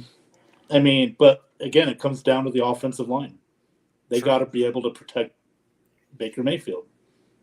Their offensive line is much improved this year. Yeah. Over last year. It's not a horrible offensive line at all, man. But then you got to depend on Christian McCaffrey if he can play, if he can stay healthy. That's big. Here's my other thing for that, though. Who is their backup running back? Oh, damn it. You got Chuba Hubbard and now Deontay Foreman. Yeah, You've got serviceable backup running backs. Absolutely. Chuba Hubbard was playing really great. It's serviceable, but it's not Nick Chubb or Kareem Hunt. So I get absolutely not. But you can take let's assume McCaffrey plays 5-6 games like he does every year. So you get 10 to 12 games of Hubbard and Foreman, it's a massive downgrade from Chubb and Hunt. I will give you that. But you get a massive upgrade in the other receiving weapons. And the offensive line's slightly worse. And he's playing in a better division. He's playing in a much easier South division. Is a good division, but it's not the AFC North where he was getting beat up all the fucking But he's still going to be playing the AFC North this year. So, yeah. Ironically, that's the thing. So now, really, here's the thing, though. Yeah. The reason Carolina won this trade, and I feel like it is a big upgrade, is because you're going to have Baker Mayfield playing for essentially his NFL life here. Yep. Because he was so beat down by the media in Cleveland, and part of it was his fault and part of it wasn't. I'll give him that. But a number 1 pick that was traded on the last year of his deal here, he might not get another chance to start just based on how quarterbacks are in the NFL right now. There's not a lot of starting jobs left that Baker can take. So you're going to get Baker that's desperate to keep a starting job, a coach that's desperate to keep his job, and the only thing he needs to keep his job is a quarterback that plays solid. But you got to remember, too, and a healthy running back. As well. Jameis was desperate as well. I think that might be one of the drawbacks, too, as the head coach there. It might be. Alex, you put it succinctly, and here's the irony for me, which people really haven't talked about, even in the national media, is and I touched on it when I was comparing him to the number of head coaches and offensive coordinators. The guy played under Hugh Jackson, who got fired, then Greg Williams leaves. Freddie Kitchens comes in. Freddie Kitchens is so bad, he gets everybody almost fired. And finally, Cleveland gets that consistent coach, Kevin Stefanski, who's going to be there for the long haul. But now Baker's traded to a team where he's got a coach that's going to be relying on him to save his job, just like the 3 previous that he had in Cleveland. So, but, that could make sparks happen. That could, if Matt Rule's going to let it all go in, he didn't get the job because he's a stupid coach. He knows how to coach team. Don't fool you. Look at Stefanski that had a problem with Baker. It was the owner. Yeah. Now here's the thing with Matt Rule too to look at, and I know his other jobs were college football, but every job he's had so far, he's really struggled for 2 years, and then that 3rd year he blows up and gets it rolling. At Baylor, it was 2-3 wins. I mean, he was picking up after Arbryle, so there wasn't much to work with. And then it went to like 5-6 wins. And then that third year before he left for Carolina, it was like 10-11 wins. True. So, and Temple was the same thing where it was 2-3 wins and then like 4 or 5 wins. And then he jumped up to like 8-9 wins, which at Temple is pretty freaking good. So, I mean, there's that chance there because that's what he's done everywhere. And he's done this job the same as he kind of did that college job, where he kind of tore most of it down. They built it back up how they wanted, and then that third year it just clicks. But here's an interesting thing to look at, though, too, Alex, is that David Tepper, the new owner of the Panthers, he might have a different vision. Absolutely. So, you know, no matter how good maybe Matt Rule improves the team this year, he could still be on the outs. And Tepper looks elsewhere. So Tepper's very impatient. Yeah, so that's the other thing with Baker. He's going to a team that's had some issues with consistency, let's say, the last 5-6 years. You know, But I mean, you look at Carolina as a whole and just look at the quarterbacks they've got in the last few years. This organization gets in and they kick Cam Newton out the door. And then you're on Teddy Bridgewater, PJ Walker, Sam Darnold, Baker Mayfield. You tried to get Stafford, you struck out. You tried to get Russell Wilson, you struck out. You tried to get Garoppolo. Seems like you struck out there. Deshaun Watson, you were hot in that case. Deshaun Watson, you struck out there. Like they've tried to go for way bigger improvements and they've struck out. So Tepper might get frustrated here and just clean house and get all new guys in there and go. Because while the GM's built a good roster around the quarterback, they haven't been able to find that quarterback. And they haven't been able to get that quarterback where... Yeah, I don't see them building around Baker, though. I just look at it as a matter of rental for this year, and then Baker's going to try to look for a bigger deal somewhere else. Here's where Carolina wins this trade is, first off, Cleveland's paying $10 million of the $15 million. It was $18, but Baker cut $3 million of it out, so Carolina didn't have to pay it. And then you've got... You only gave up a conditional 5th-round pick in 2 years that might become a 4th-round pick. So if it turns out Baker isn't your guy, you've got a $5 million probably starting quarterback for 1 year, and if it doesn't work, he's out the door, and you move on. They did win the trade, no doubt about it. There's no argument there. They definitely won the trade. It's just that I just don't see him there long term. The only way they do is if, like, best case scenario, they hit like 8-9 wins, they make the playoffs, and it looks promising. That's the only way he gets his extension there. Or they might sign him another 1 year, prove it, another 1 year deal. Well, and that might even be it, right? So the way Carolina is with quarterbacks, I can see them, whether he makes it or not, I can see them still drafting another quarterback in the next draft because I don't see by their schedule, they're not going to finish with a bunch of wins, you know. Johnny, let me ask you guys this. If you had to pick right now, you had to pick quarterback. Both of them are free agent. You got to pick one of them. You can't pick both of them. It's going to be the same money. They're not, they're free agents, so it's not a trade. And I'm asking, obviously, I'm setting you up because he's currently, in the quarterback with Raider there in Pittsburgh. But would you take Mitch Trubisky or Baker Mayfield? Baker Mayfield all day. Baker all day. Really? Yeah. Yep. Because I like the arm talent for Baker over Trubisky. I would go Baker, but not by much because he's just a little better than Trubisky. Not much. Trubisky's not going to win you any games where there are some games that Baker will win you those games. That's the only reason why I think there's no quitting Baker. That's what I love about the guy. Yeah. There is no quitting him. We talked about the dysfunction, Ben, before you got on about the Cleveland Browns and the dysfunctional giving up the 250 as a Cleveland Browns fan, giving up all the number 1s and 2s and the money. I think probably the biggest rah-rah sign for Baker Mayfield is because Cleveland was so worried about Baker Mayfield going to another team in the division that they actually $8 to $10 million and only took a 5th-round conditional to 4 to ship this guy to Carolina. And, we knew since the draft that Carolina was probably the best team because Cleveland did not want him to go in their own division because they were probably pretty afraid of the fact that this kid, because he does have game, but they already got him to Deshaun Watson sweepstakes and won it. They didn't want to see him in their own division. Pittsburgh. Plus, they wanted to get rid of him as soon as possible. They needed to get it over with. That's the thing. Yeah, you can't walk into camp with him there. Yeah, so No, it's just I can't believe yet. Not only do you draft him number 1 overall in 18, then you sign Deshaun for $250 million guaranteed, and you give up those draft picks, and then you could have cut this kid a couple months ago and not had to pay a dime and just let him go wherever the hell he wanted to go. That is the most Johnny. I still think Cleveland is the most dysfunctional team organization in the AFC, and I get the Texans, but they were smart to get rid of Deshaun Watson. No, they're the most dysfunctional team in the NFL. The Texans paid Deshaun Watson $35 million to sit for a year on a bench.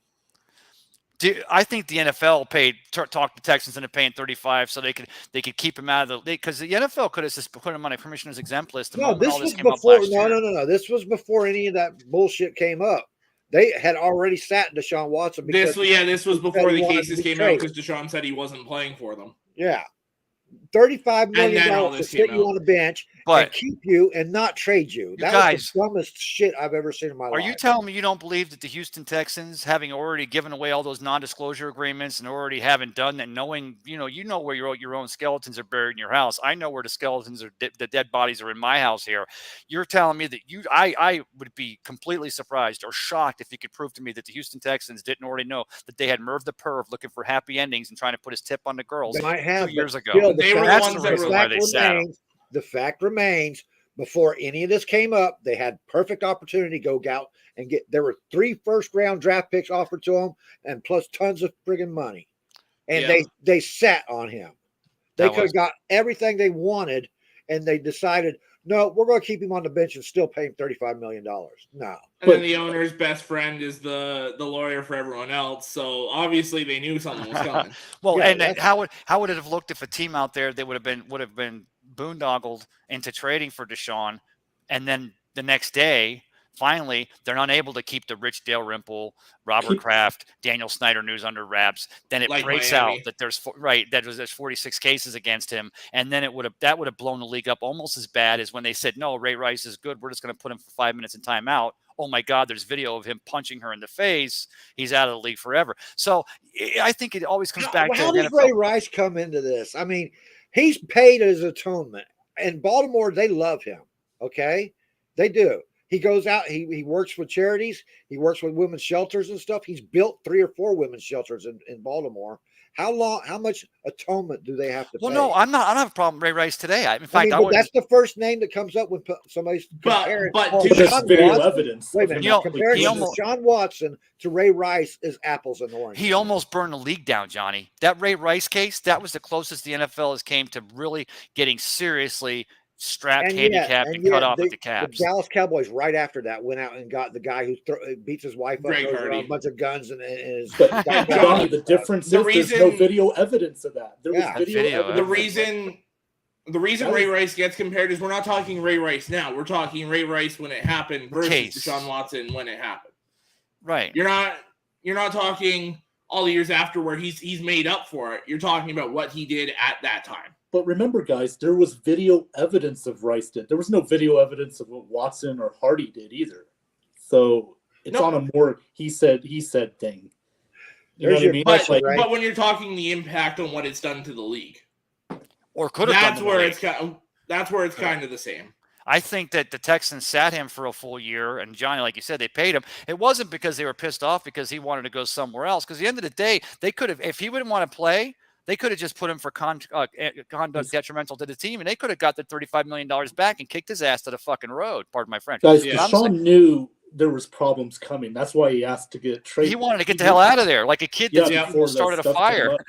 I want to go home. I got to answer this. I got to answer this question here, or this statement by Ramona.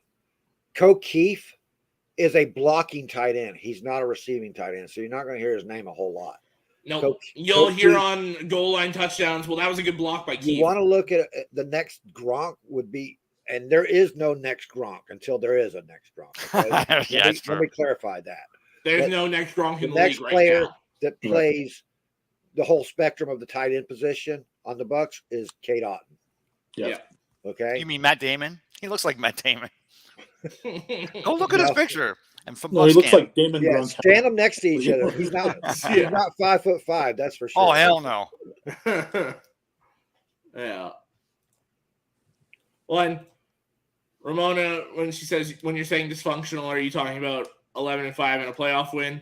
No, we're talking the Browns is a dysfunctional team right now. Yeah, because they pissed on the guy who got them their playoff win. When you were set up for 11-5 and a playoff win with Baker, honestly. Right. I think. Because all you have to do is say, okay, Baker, hand the ball off. And, okay, every now and then when they start biting on the run, play action pass, you'll get 3,000 to 3,500 yards. You'll get the Bucs made a big deal about Jameis Winston's first 3,000-yard season, and Baker did that in his first 2 seasons, man, you know? He's number 4, like I said, number 4 in the history of the Browns organization behind Bernie Kosar, Otto Graham, who did I say? Sipe. Also, Brian Sipe, and then there's Baker Mayfield, just drafted 4 years ago, and he's already and they got rid of him, and they're paying have $10 half million. the fucking interceptions. True. Yeah.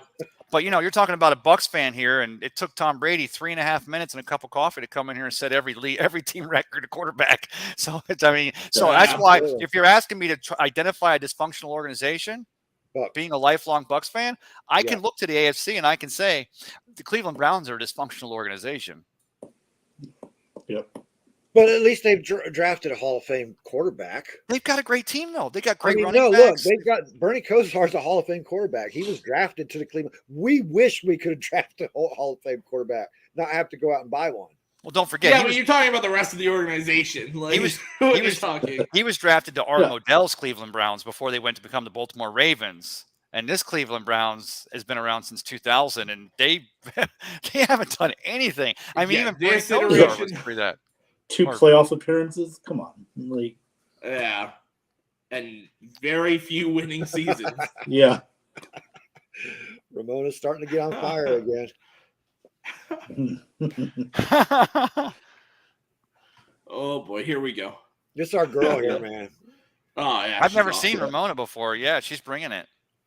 Oh, and this is just the beginning. She's just warming up. That final form yet. She's just warming up, man. I'm already blushing. Don't argue stats with the girl. Ramona made Ray blush. I like that. That is awesome. Doesn't take much, Ben. Usually I make myself blush. So what else do we have, fellas? What else do we have news this week? Let's see here. What about Garoppolo? Did we talk about what might happen with Jimmy G? We briefly touched on it. Yeah. I personally, the only thing I really brought up was a dark horse that I've been hearing catch steam this week is Cleveland. I think he gets cut. Yeah, I don't think the team. Yeah, because they've already said that they don't want to disrupt Trey Lance's progress. Yeah, so that's why they're pushing to trade him and stuff. But then some team will give a 5th-round pick that's conditional to 4th on playing time, because really, just like the Panthers did to the Cleveland Browns for Baker Mayfield, a 5th-round pick. I mean, unless you're the Baltimore Ravens, you're lucky to find anyone. The more fires burning under these guys' ass, the closer it's getting to camp. So, see, here's the thing: the Niners aren't going to trade Garoppolo to Seattle. They're not going to trade. No, that's not going to happen. But if they cut him, Seattle's going to pick him up. But if they cut him, that's the thing. Seattle could. But here's the thing: is he going to want to go to Seattle? Well, when it all comes down to it, if it's either cutting or trading to Seattle, it's best to go out and get something out of him. You know. Well, that's what they're trying to do. But I just don't. Who needs a quarterback, right? That's the thing. Seattle, Cleveland. Cleveland. Yeah, for 4 games. For 4 games. Now, another interesting thing is the 4, up until Baker got traded to Carolina, the 4 teams that they were reporting were really in on Baker this week. It wasn't even Carolina. It was Seattle. It was, it was Seattle, Carolina. And then it was Tampa Bay, and it was Detroit. I kid you not. You'll look at tweets. It was those 4 teams. Why didn't they do it? Why didn't we do it? Yep. I don't know, to be honest. If we could have got Baker Mayfield for $5 million and given up a conditional 5th-round pick, I would have been okay with that. I would have been very okay with that. Better than golf. And you have a better team around. You could have at least had a competition. Garoppolo. I was fixing to say, you can't put Jimmy Garoppolo back around Brady. That would fucking piss him off. Hey, this was Baker. Yeah. Hey, can I ask you guys a question? I apologize. I got to cut out. But before I go, I'm not going to cut out immediately. I'm going to ask you guys something. I'm trying to let me know what you guys think. This is the way the world works. That even if Rob Gronkowski is done playing, and at this point I've been 60-40 for the last 6 months on that. I figured he was with the injuries and the beating he took and the back that had him retire in 2019. Can he not announce his retirement all season, right? Never officially announces his retirement. So that when Brady does retire, if it is next season, because am I the only person of the belief that Tom Brady and Rob Gronkowski should go into because they're both for first ballots. Should they not be both going into the Hall of Fame in the same year? Wouldn't that be special? Or do you really think that Gronkowski is going to sign the papers and retire in 2022, exit stage left, and then Brady goes 2023, and the two of them are going to go in? Is that a deal, you guys? You know what's going to happen here? What I still truly believe is going to happen is he's going to sign those papers, come out of retirement, say week 13. I don't think so. I don't think so. His body has been through way too much shit, dude. But if you give him that punctured lung last year, though, you played the game, man. Those things don't. After you accumulate so many friggin' injuries, you don't heal that well. And no, I agree with that. I think he's done, man. Bro, I think if you give him 6 months here to come back and play 2 months, I think he'll do that personally. Well, if he just catches one ball, I don't even know what the rule is. I mean, does he even have to catch a ball? The Bucs could just. You have to be on an active roster. You have to be. They could put him on an active roster and tell him. Let me ask you something. Has he signed his retirement papers yet? No, just like Brady. He was Larry Fitzgerald. He's coming back. Yeah, exactly. He could have done that. What Larry Fitzgerald's doing. If the Bucs are like 10-1, he's going to come back. And Kate Otten gets an injury or something. Gets a Super Bowl, yeah. I mean, I will make an exception for special circumstances, but it'd have to be a special circumstance. Like the Super Bowl, yeah. I mean, I've had my ribs punctured, and that shit took me like 2 years to recover from. Oh. And I still, every time you get that hitch in your no, but you're not going to play that hitch in your lungs and shit. You're not going to play him as much. You know, and to be fair, yeah, go ahead, Alex. To be fair, we're talking when you got injured all those years ago versus all the medicine and everything we have in 2022. Well, the problem for Johnny is that they were wearing leather helmets, and he took a hit right to JD. Love you, JD. But I was only one generation behind them, leather. I know, yeah. I don't know if you guys noticed, but back of me on my TV, can I go single screen for 1 second? I'll show you guys just 1 second. And back of me, I've got an old Cup of Ray playing, and right there in the bottom left is the Professor Johnny Dean with his Einstein icon. Go ahead. I'm sorry. I just want to prove that. I like to put old shows of mine on, and when I'm on someone's show, so that I can. Who are the other two in the background? Deshaun Tisdale, former football player, and Andrew Faubert from North Sports Dynasty. Okay. Cool. I don't know. I just kidding, guys. But anyway, I just about wondering. No big I had to ask you because at the end of the day, does it move the needle that if 5 years, if 2027, we go to Cleveland, go to Canton and they have a big party for Rob, and then a year later we do it for Tom, or because of those two being inseparable and like they are, that wouldn't that be a more special thing? Not just because both of them locked it down and won a second party. Yes, but here's my belief on this, though, Ray. I'm sorry, real quick. No, I want to hear it. That's what I want to hear, man. I think we should make an exception for Tom Brady and put him in the Hall of Fame the minute he retires. He should be the very first player in NFL history to go in there. 7 Super Bowls, changing the culture of a franchise, to do that. Yeah. Come on. Well, remember, at the same time, Joe Montana was really the guy. Nobody was ever going to beat him. Yes. He was always going to be. He was the guy. He was Tom Brady before Tom Brady. Okay, and they didn't rush him in the Super Bowl to the Hall of Fame. So I doubt they're going to even consider it. Hey, Johnny, Peyton Manning too. Peyton Manning, he retires, and there was talk of how great he was. Now the fact that his forehead made it the year ahead of time because the guy's got a huge forehead. Well, him and John Elway always get in head first because the horse face. Oh, guys, thanks for having me, man. I got to go make some more.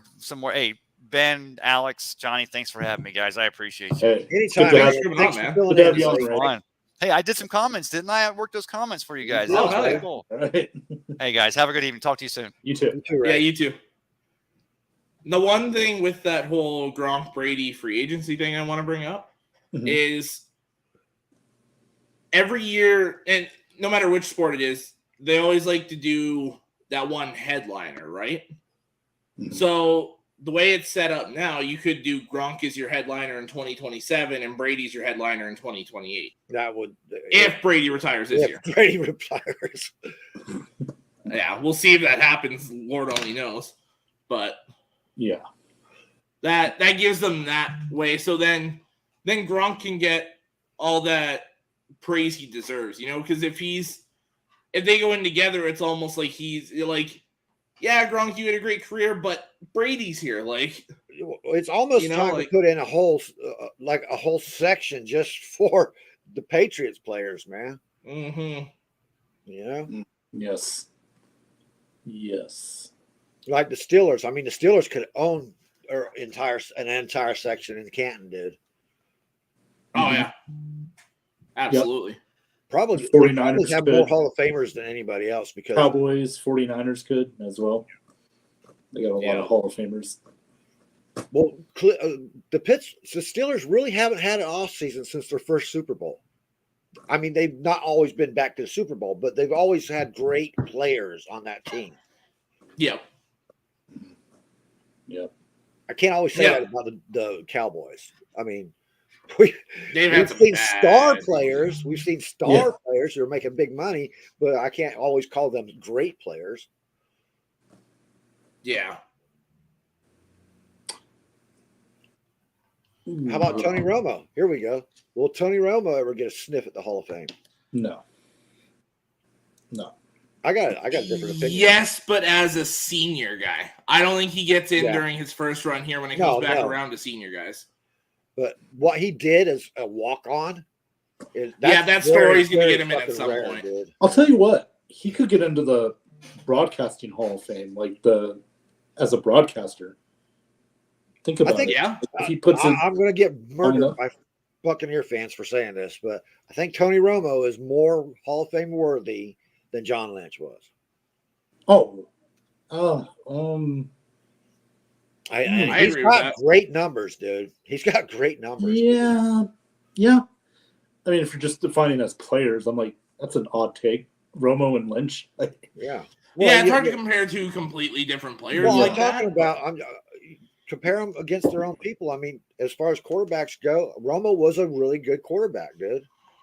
Yeah, but at the top of his list, he was at the top of the list every single season he was playing, man. Now, if we're saying top of the list, are we saying top rankings? 5, top 10, top five? Top 5.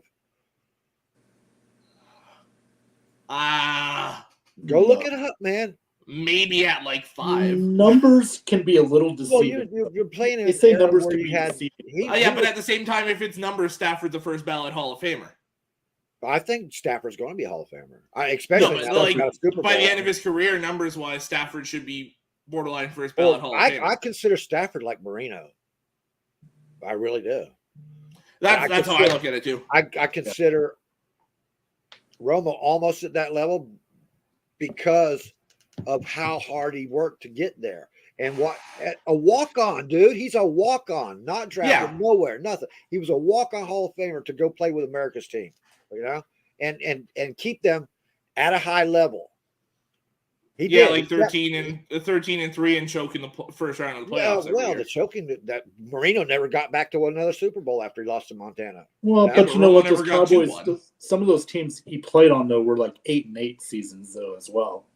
Yeah, not all his fault. Had a really losing season. What's that? Romo had a couple of them, I think. Yeah, he had. All right, he was over 500 in wins and losses, man. So, I mean, overall, in his career, but you're playing for Dallas as a starting quarterback. Yeah, he has a. All right, he's got a better career than Randy White ever had with Dallas. Randy White was drafted. So, yeah, I know, but it's also the era you're playing in. Romo played as it's starting to become a passing league, so Romo's obviously going to look better. I don't think you can fault Romo because Jerry Jones couldn't get the right players in there that didn't want to fucking play as a team. I really don't. Yeah, Tro, and so I mean, For how long?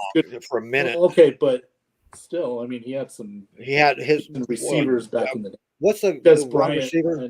Des Bryant. Yeah, that wasn't when he left Dallas. Where did he go? Out the league. He tried a couple of teams, ended up out the league. Yeah, but Des Bryant was one of those guys. He was a top 10 receiver in the league when he was the majority of his time in the league with Romo. I mean, it's not like Romo didn't have any weapons. I mean, he had some pretty decent weapons. Well, some of those weapons I think Romo made better than they actually were. Like some of them, yes. Some of them. He didn't make Terrell Owens better. He didn't make Des Bryant. Well, can't really say nothing about Owens because Owens is Owens. Yeah. Exactly. Yeah. You're talking about a top 5 receiver of all time. Yeah.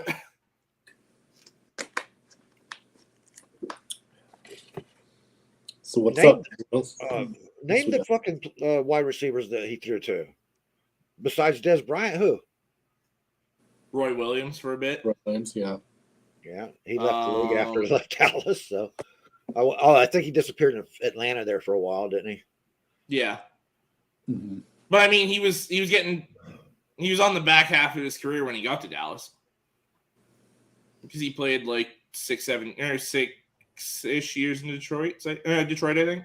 My point is, I think Romo made these players better. It's hard to give credit to anybody like that especially Jason Witten.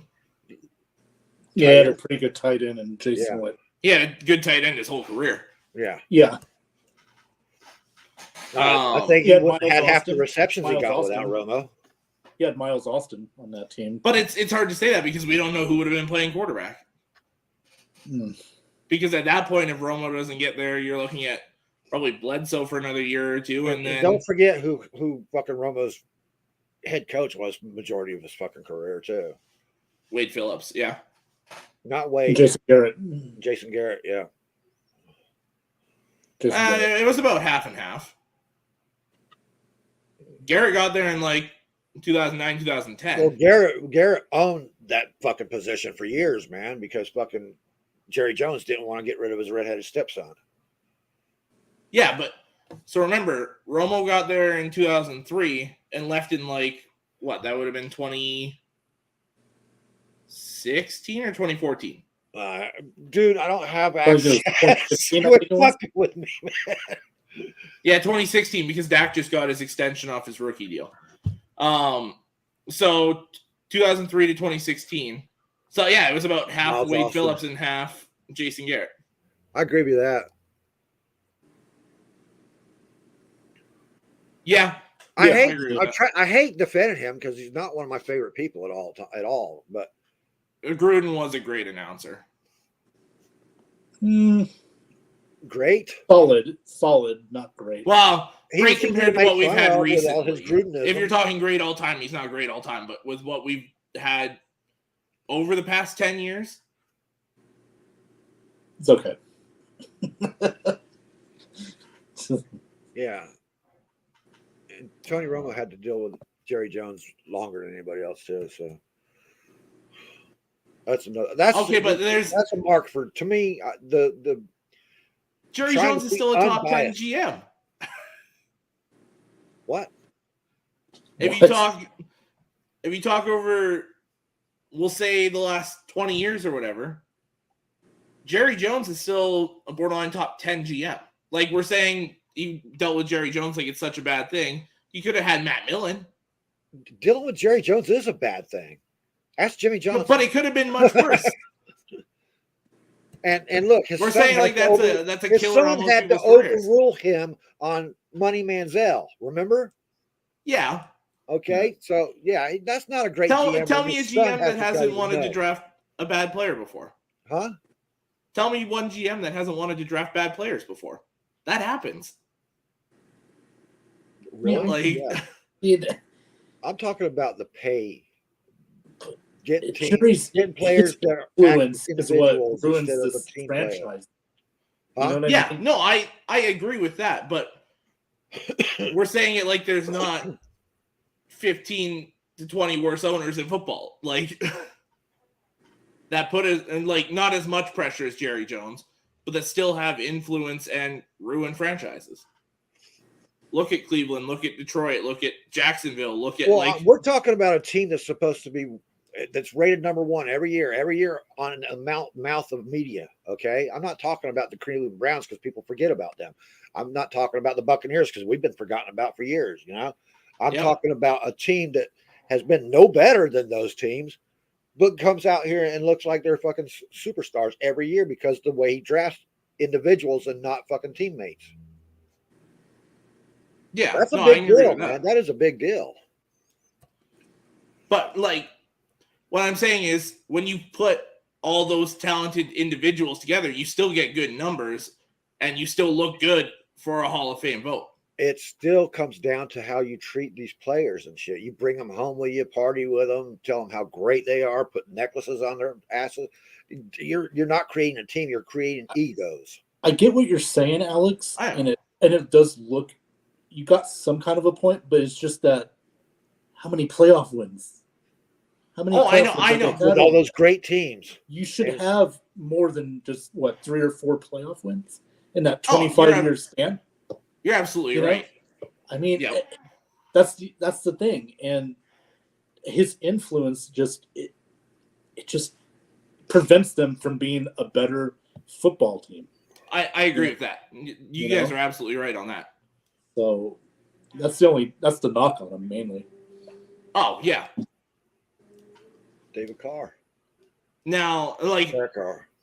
I guess the main argument I was trying to make with that is Jerry Jones tanks his franchise when they're 13-3 and making a playoff run, where there's at least half the league where their owners and front offices are tanking the teams where they're consistently 4-12.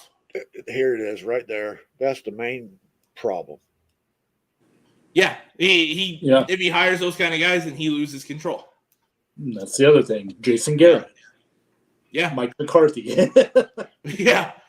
Like, there's all this talk that he's going to go hire Sean Payton. I don't see it because Sean Payton is going to take control of that team. That's why I'm wondering if he does hire Sean Payton, is he going to shut the fuck up and listen to him? Nope. It'll be Jimmy Johnson all over again. And how many Super Bowls has the Saints won with Sean Payton? Yeah. Yep. Exactly the same. I mean, how many Super Bowls has Sean Payton won with? One. Out of all these years of having a great team, and the Saints have had a powerful team, no doubt about that. Yeah. Yep. I mean, I'm just glad they didn't win more Super Bowls. Yeah. That's how I feel with Aaron Rodgers and the Packers. I'm glad they're still chasing us instead of us chasing them. Yeah, because if they would have played the Patriots that year, it might be a different story. But they ran into the Rams and a second-year quarterback and Jared Goff. So. That year, had it been Saints and Patriots, I think the Saints kind of roll on them. Yeah, I think it's kind of like the first 3 quarters of the Falcons Super Bowl, except they don't let their foot off the gas. They weren't letting their foot on people's legs and shit either. You know what I mean? That year, yeah. Greg Williams. Well, no, we're talking back in 2018 when the Rams made that Super Bowl and the Patriots beat them. You remember on the? Oh, okay. That should have been a pass interference call, and then not being where the Saints should have been there, but they got screwed. But in their own building because they won the coin toss, got the ball, and then they didn't do anything. In overtime. So they still had a chance to win it, and they didn't. Yep. That's where I still say he's not here. What's that? He hasn't given us any reason to. That's the hard part. I know it sucks. Sean Payton is the Komodo dragon of cheaters.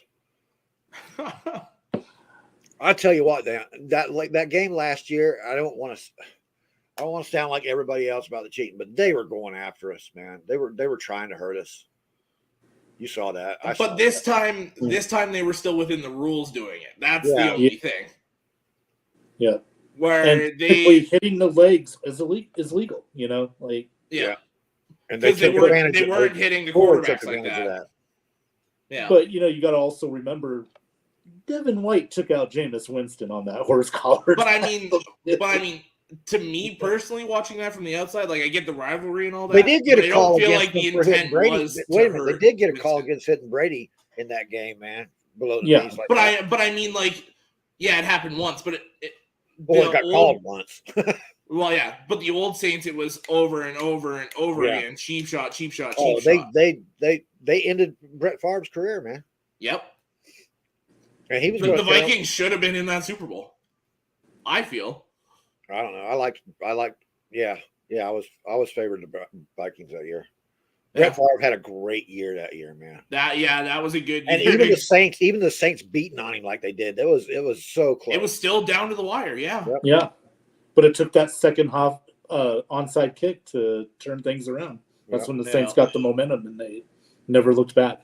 And then they had to do the same thing against Manning at the start of the second half. Yeah. I still can't believe I'm like thinking, Jim Caldwell with the Lions, and he just don't even get me started on this shit.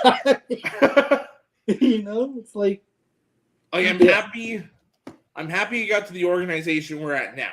Like I feel like the coaches, the front office, everyone's in their right spot where they should be. But it sucks that we had to lose Jim Caldwell and go through Bob Quinn and Matt Patricia to get there. Like I wish it could have been. Patricia was your favorite coach, man. Oh no. No, it was the other the guy that was fighting with Jim Harbaugh. What was his name? Jim Schwartz. I like Schwartz way more than I like Matt Patricia. Schwartz actually had successful teams. Yeah, he did. He had good defenses, but he didn't have an offense. Yeah, and then what happened that first year was Caldwell took over, kept that good defense in place, and that was the best defense we've had probably ever, almost. Yeah. And walked in with the number 2 defense, and this is one I'll keep saying: we got screwed by the Cowboys. The pass interference on Brandon Pettigrew, where the DB or linebacker literally went like this, and basically ran over Pettigrew, and they didn't call it. I mean, the Cowboys got their karma the next week because that was the whole Dez caught it thing. But but that one play is not the reason why you lost that game, though. It is though, because it was right down to the wire. Yeah, and then the Cowboys that was because that was third down, and we shanked a punt, and Romo came down and scored at the end and won it. Yes, shanked the punt. We were up. You shanked the punt, but had that been called, we're not in position to punt. We're 1st and 10. Right. But again, there's other you still got to finish the game too. I always say because you're absolutely right. Because people will say, "Oh, if Bert Emanuel before that rule came out, There's 3 plays again, we didn't score any points, and we had no offense. How were we going to score on that with a bad quarterback in Sean King? There's no guarantees that we would." Ooh, you said. But here's the issue with all the other. I agree with you. Here's the issue with the other situations we've said tonight, and that one that I'm talking about is the other ones we've said. Yeah, well, they had another chance. The Lions didn't get that other chance. Right. It was the Cowboys ran the clock out, scored at the end, and moved on. Well, that's where your defense has to stop them.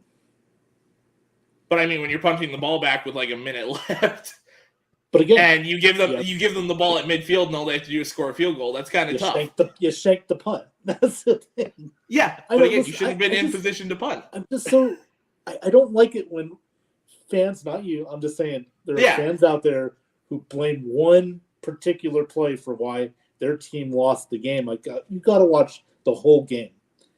Oh, absolutely, and that's that's well, the in thing. close games. It can come down to a referee's call. We've seen it. To me, everybody's seen it. Everybody wants to be. I know you try so hard to be unbiased and shit, but sometimes, and I'm not even talking about the Bucs. Sometimes just in general, come down to a referee's call. It's happened millions of times. You got to overcome that. You got to overcome that. That's only time I say that is when there is no way to overcome it. There, you don't get the ball back. You don't. You're giving it to them within a field goal range because of a bad call. Also, you're talking about what happened with Buffalo last year. No, they didn't win the coin toss. I'm sorry. Stop them on no, not like that though. No, I'm talking about bad because there you still technically had a chance. The NFL has seen it and said, yes, this is wrong. Okay, so if the NFL can admit they're wrong, you can admit they're wrong too. Like I said, I'm sorry, but I'm not going to blame one call on just because the team lost a game. I mean, there's more factors to it. Not if it's a blowout and you haven't done a damn thing all day long, but if it's a close game, a very close game, and one call can determine the end results, unless it was on the very last possession, okay, maybe you have a case there. But if it's like a minute to go, you still got to get your defense. Your defense still has to make a stop. You know what I mean? Like, yeah. I mean, if there's circumstances where, let's say, like last year, and I know you're not gonna like me bringing this up, Alex, Justin Tucker. Oh, no, I know. Yeah. Let's say, like that ball, the tip of that.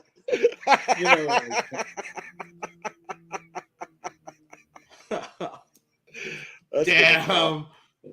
That's a star. Yes. I'm sorry, that shit was. That's funny. 5-star right there. Can you do 5-star on that? Or? I would. I wish that was a thing. No, Ben, I get what you're saying with that. It's just saying, like, say, like, for example, that Justin Tucker, that goalpost. Let's say, like, I'll give you an instance of, for instance, including, and this is a Lions, that catch, okay, was definitely a fucking catch. You're talking to Calvin Johnson when against the Bears. Yeah. Yes. That took 7 points off the board, and it was a bad call. And that was right at the end of the game. Yes. Now, was it the last play of the game, though? No. And that's where I understand Ben's part. What I will say as an example that kind of works against Ben is and I'll use a Lions example, that Hail Mary from Rodgers where they gave him the face mask penalty even though there wasn't one. But where Ansah smacked him on the side of the head. Gave him a second. And gave him that other play. Yeah. But again, but that was a Hail Mary like anybody. But at the same time, but that gave them the field position to make a touchdown. Yeah, that gave them the extra 15 yards to get the ball right to the end zone. But I mean, it was up to. That's 50. The only times I have issues with these kind of games is when the refs get in the way. Right. Okay, but they still had a chance defensively to make that stop or knock that ball down in the end zone, and they didn't do it. Green Bay made it. No, I get what you're saying, but. Yeah. But if the refs don't get in the way and fuck up, then that plays in there. You got an extra down to do it. So why? If they didn't get it on the first one, right? So they're getting an extra down to do something on a bad call. That's again. I understand that, but man, when it's a play like that, you're trying to knock that ball down. You know what I mean? Like you got to do everything you can to prevent that Green Bay receiver from catching the football, and they didn't do it. On a fifth down, okay. Think about it. They got an extra down to play. But still, all right. The defense did their job, and then they were given an extra down that shouldn't have been there with better field position. But it was still. That's like saying, "No, dude, I don't care how you argue that point." That's like saying, "Here, you didn't get it. Try again." That's how I view those. That's where I have the issue with. If you weren't a Lions fan, would you still been upset about that? That one, yes, I would have, because it gave them the yardage to get just to the goal line with that. That's the only and it's on the last play, and it clearly wasn't a face mask. But was it a hands to the face though? I mean, that's no. That's before hands to the face was a rule in the NFL. Yeah. To be fair. At that point, there was no penalty for that. I'm going to get Ben a fucking zebra shirt and send it to him, man. I swear. No, you know what? I'll give you another Lions one that I forgot about. Okay. I think it was like week 3 or whatever. I can go away from the Lions. Calvin Johnson's last year. Wait a minute. No. I can go away from the Lions and talk about one that was 100% the referee's fault when he caught the fucking ball. I don't know what you're talking about. I can't remember the game, but I just watched it. I think it was. Okay, well, I'll go to one where we know the teams and all that. Calvin Johnson's last year, where Cam Chancellor made a hell of a play. Calvin was reaching for the goal line right at the end for the Lions to win it, and Cam punched it out. And then KJ Wright goes and smacks it out of the back of the end zone. If you're an NFL ref, you should know that's not a rule, or that's not allowed. You should know the rules and know that's illegal. They let Seattle get the ball and Seattle to take a knee and end the game. And immediately after the game, the head of officiating came out and said that wasn't allowed. Okay, that happened in the 1981 NFC Championship game between the Dallas Cowboys and the 49ers on January 10th, 1982. Huh. Now tell me that ain't fucking – get your ass out of the way, ref. Well, and that's the same kind of issue I have with that Lions Seahawks one is how do you not know rules as a ref? Like Exactly. KJ Wright punched the ball out of the back of the end zone where it clearly states when it comes to the end zone, you cannot willingly bat the ball out of bounds. Right. And that was the second last play of the game. Because Seattle got the ball, took a knee, and that was the end of the game. So maybe I should have used that one as my argument because that one. I'm sorry, guys. I'm looking at that Hail Mary by Rodgers again. There was a finger on that face mask. Oh, but it doesn't hook. Fucking great. It doesn't hook. It slides across. Therefore, it's not a face mask. Still. No. Go read the rules. You have to hook. You have to I understand. But I understand where the refs made that call. I hate listening to the NFL apologize for bad plays. Do something. But about what about 91 that almost had that sack on Rodgers? He could have got there, but he missed the sack. What about the few plays before that where you just allowed him to get? Well, then take the damn referees out of there. Then, if it's all about the players. Well, I'm just saying, there's things that lead up to it. Defense could have made that. I understand, Ben. They affect the game. That is a fact. They do affect the game. But we can't blame it because they lost a loss on the refs. I'm sorry. That's you absolutely can if they fucking create a fucking situation where there is a loss. In certain situations, you can. Like where? That's the thing. That one against Seattle that I literally just said. You can blame that one on the refs. But again, you can absolutely blame that one on the refs. But I try to go back and watch what led up to that. You know what I mean? The few plays before that. Game. Okay, I'll give you the Lions drove down the field with 2 minutes left. We were on the 5-yard line, something like within the 10-yard line. We give the ball on one of those, I believe it was a wide receiver screen to Calvin Johnson or a slant or something. He dives for the end zone. Mm-hmm. This is with like 15 seconds left, something like that. Cam Chancellor punches the ball out, makes an unreal play. And then it's rolling towards the end zone. And KJ Wright literally like swats and punches the ball out of the back of the end zone. Isn't that a safety? Isn't that a... No, you cannot willingly punch or swat the ball out of the end zone. That is an actual rule. So what ended up being the call then? Nothing, because the refs didn't know what the hell they were doing. What it should have been was where the ball got punched out, so like the 1 or 2 yard line. It should have been Detroit ball because Seattle punched it out. Okay. And it should have been 1st and goal for Detroit with like 20 seconds left. The ref didn't know the call, so it went touchback for Seattle, and they took a knee and ended the game. That's one where the ref completely changed the game. But how many timeouts did Detroit have? Like, did they have a chance to stop the clock? No, because they used their timeouts driving down the field. They might have had one.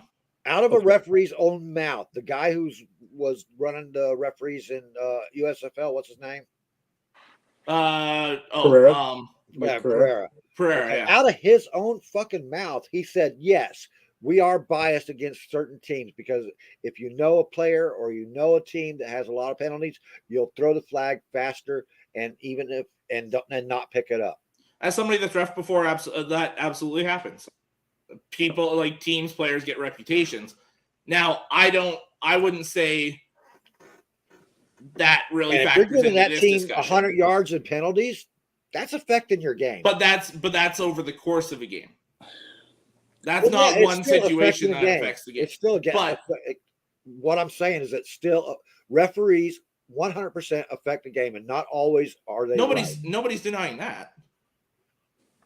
No, I mean they've made bad calls. Yes, I'm just saying I don't get why teams or fans would blame the refs for costing their team the game on just one particular play, where maybe you could have done something to prevent from that play. We even were just happening. talking about Greg Williams a while ago, man. But If they threw the flags a little bit more on that, maybe for me that Seattle one, when you've got the head of officiating, like immediately once that game's done, he's the focus of the post game talk and talking about how that ref fucked the call.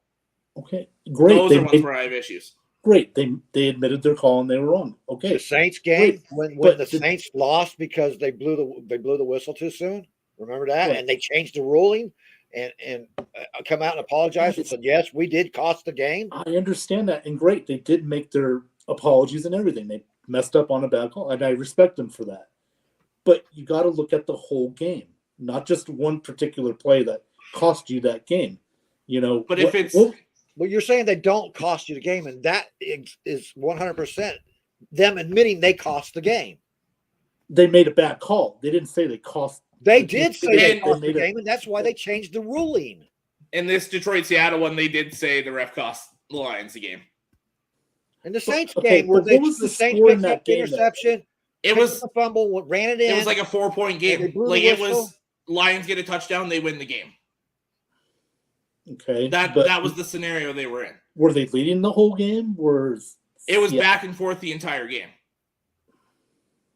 See, it was 2-0 teams, and they were going toe to toe the entire game, back and forth. And then this is where Ben's got that hard line in the sand. He says, "Nope, you're not crossing this fucking line. I don't give a shit." Well, no, I mean you can't. I'm sorry, but we're just gonna have to agree to disagree. I mean, but I'm not going to disagree with the NFL and the referees saying that they cost a game. Okay, you say it don't happen, but it does. But it again, when they admit it cost them the whole game. You have to learn how to admit it. Come on, Ben, say it. Say it. You can say it. I know you can do it. No. Sorry, I'm gonna. He's gonna be like Black Bolt. He's gonna be like Black Bolt in the what the hell is the Doctor Strange thing in the multiverse? I haven't watched it yet. Oh, really? It's coming up. I'm almost through. I've been watching Marvel in chronological order. It's almost there. I'm almost there. Damn, how do you have that kind of time? I just watch like a movie every night at this point, basically. Single, man. Come on. Yeah, I just watched 30 for 30. I was watching the Celtics Lakers rivalry. Oh, okay. Classic. I know, but I mean, guys, we're just gonna have to disagree. I don't like the nitpicking fans do over every freaking call because that's bullshit. Yeah, that's what drives me nuts. Yeah, like you know, if they're the only time I agree is like those ones where it's literally on, like it affects the last play. And I can honestly, just outside of arguing with Ben about it, I can honestly go with that too. If it affects the game, the referees are there for a reason. They always affect the game. They always do. So I don't care. It's part of the game to me. Yeah. But you can't say that they don't affect the outcome of a game because they can. 100%. They have that power. I'm willing to back off on that Hail Mary. And a ton of the Lions fans had an issue with that 67-yard field goal because they did snap it late. It should have been a delayed game, but it still took a superhuman effort from Justin Tucker to make that play. That's why I have no problems with that. And you still could have blocked it. I mean, yeah, like those ones, and that's why I'm willing to back off on the Hail Mary too. But that one against Seattle, that's one I will fight till I die on that one because it was literally the last play. I'm gonna have to go watch the game again, but I'm just saying. I'll find the. I'm not even gonna argue about the Saints one because first off, I don't like arguing in favor of the Saints for anything. But we'll see that. But that's a moot point now because the NFL admitted that they caused the Saints to lose that game. They admitted that. But your argument, you already said first. I'm not going to argue against this because the Saints, I hate them. Like you literally do. I'm just, at least Alex is kind of, being honest and stuff. He's willing to back off the Hail Mary instead. Well, I'm not going to back off that. That's what I said. What I'm saying is I'm not going to back off that because you can't argue when the officials, the NFL, and everybody else comes out there and then they change the fucking rule because of it. All right?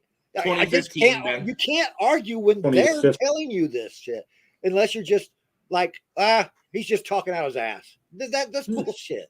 We all saw that game. This is great. We're finally arguing. You've gotten your wish, John. We're finally. going back and forth a little bit. I like this. Sorry, so it wasn't. There was more time left, but it was still Lions were out of timeouts, so they could take their knees. It happened with 1:51 left in the game, and it was 13-10. So it was still Lions were out of timeouts; they could take their knees. Lions couldn't get the ball back with that. Then you got to use your timeouts more wisely. What? That makes zero sense. I know. It's like, I was like, well, you still have to kick it off. The onside kick, right? You still got to do an onside kick. What are you talking about? After Seattle scored, right? No. The Lions were going for the score. Like the Lions okay, so were down 13-10. 20 to 15 anyway, right? They were down 13-10, and we're driving down the field with obviously just over, like probably 2.5 minutes, and use their timeouts. Okay, how did the score end up being 20 to 15 when you're saying it was 13 to 10? I was guessing a score. I just saw that it was 13-10 here. Oh, okay. So that was. I was trying to remember from 7 years ago. Alex, okay. Alex, type into Google the worst referee calls in NFL history. Okay.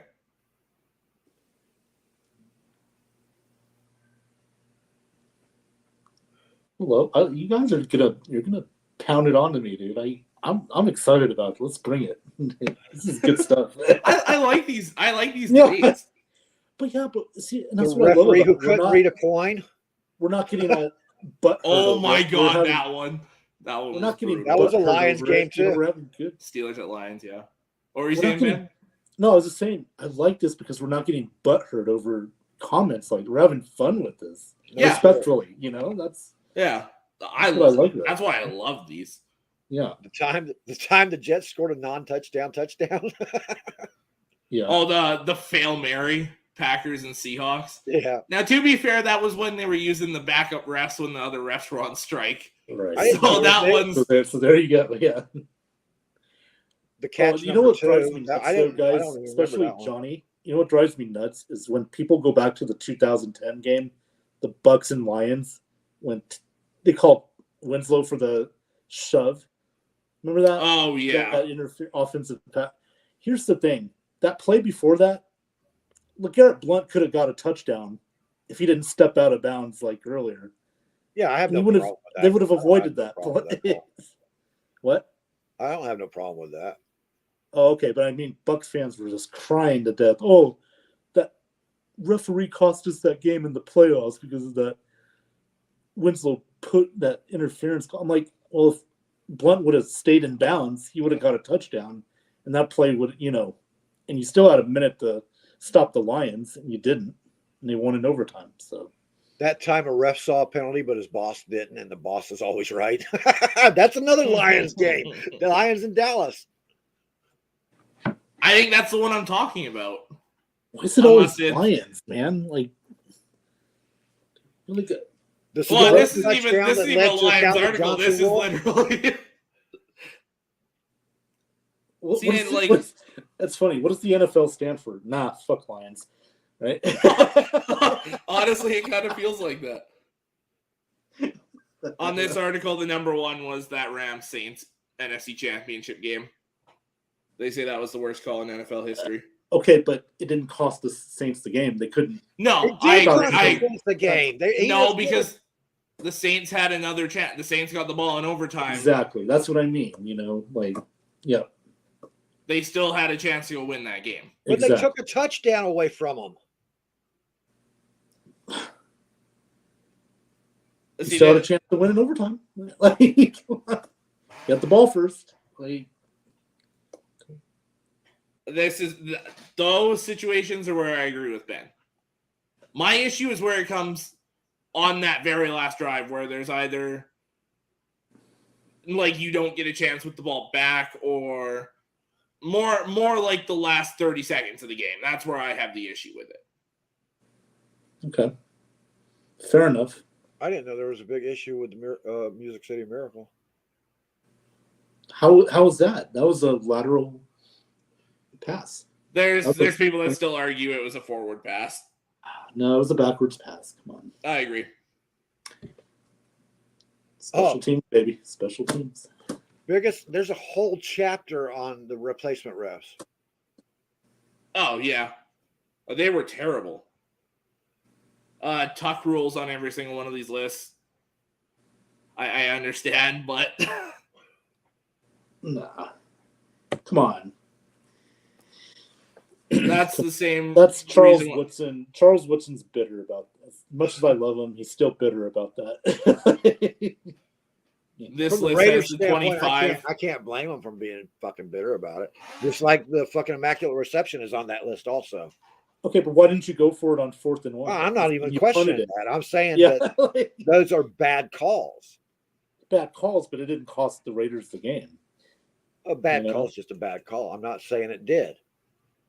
Although, when did that call happen? I can't 2001. 2001. No, I mean, what part of the game did it happen in? The fourth quarter. Which one was that? Sorry, Raiders and Patriots playoff game in 2001. Oh, the tuck rule. Yeah, the that was late. That was late. It was late, but there was still time. Yeah, they still went to overtime too. So Raiders had their chances. I watched that whole Brady tuck rule documentary. Remember where the Raiders had it like 4th and inches and they decided to punt? Yeah.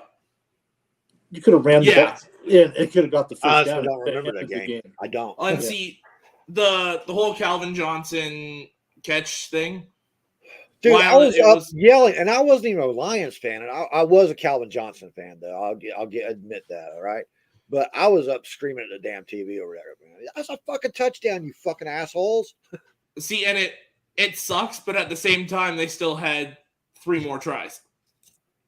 All right, if that touchdown would have stood, the Lions win the game, yes. Yeah. Because that first throw happened with 31 seconds left. So you still had the 3 plays, but it was, if you didn't get it, you were toast. So go blue. Let's go. Go blue. I'm looking at some other ones here. There's a lot of older ones. Go Sparties. I just do that to fun. I do like the Spartans. I always have. See, I don't mind the Spartans. It's the other team that I can't stand.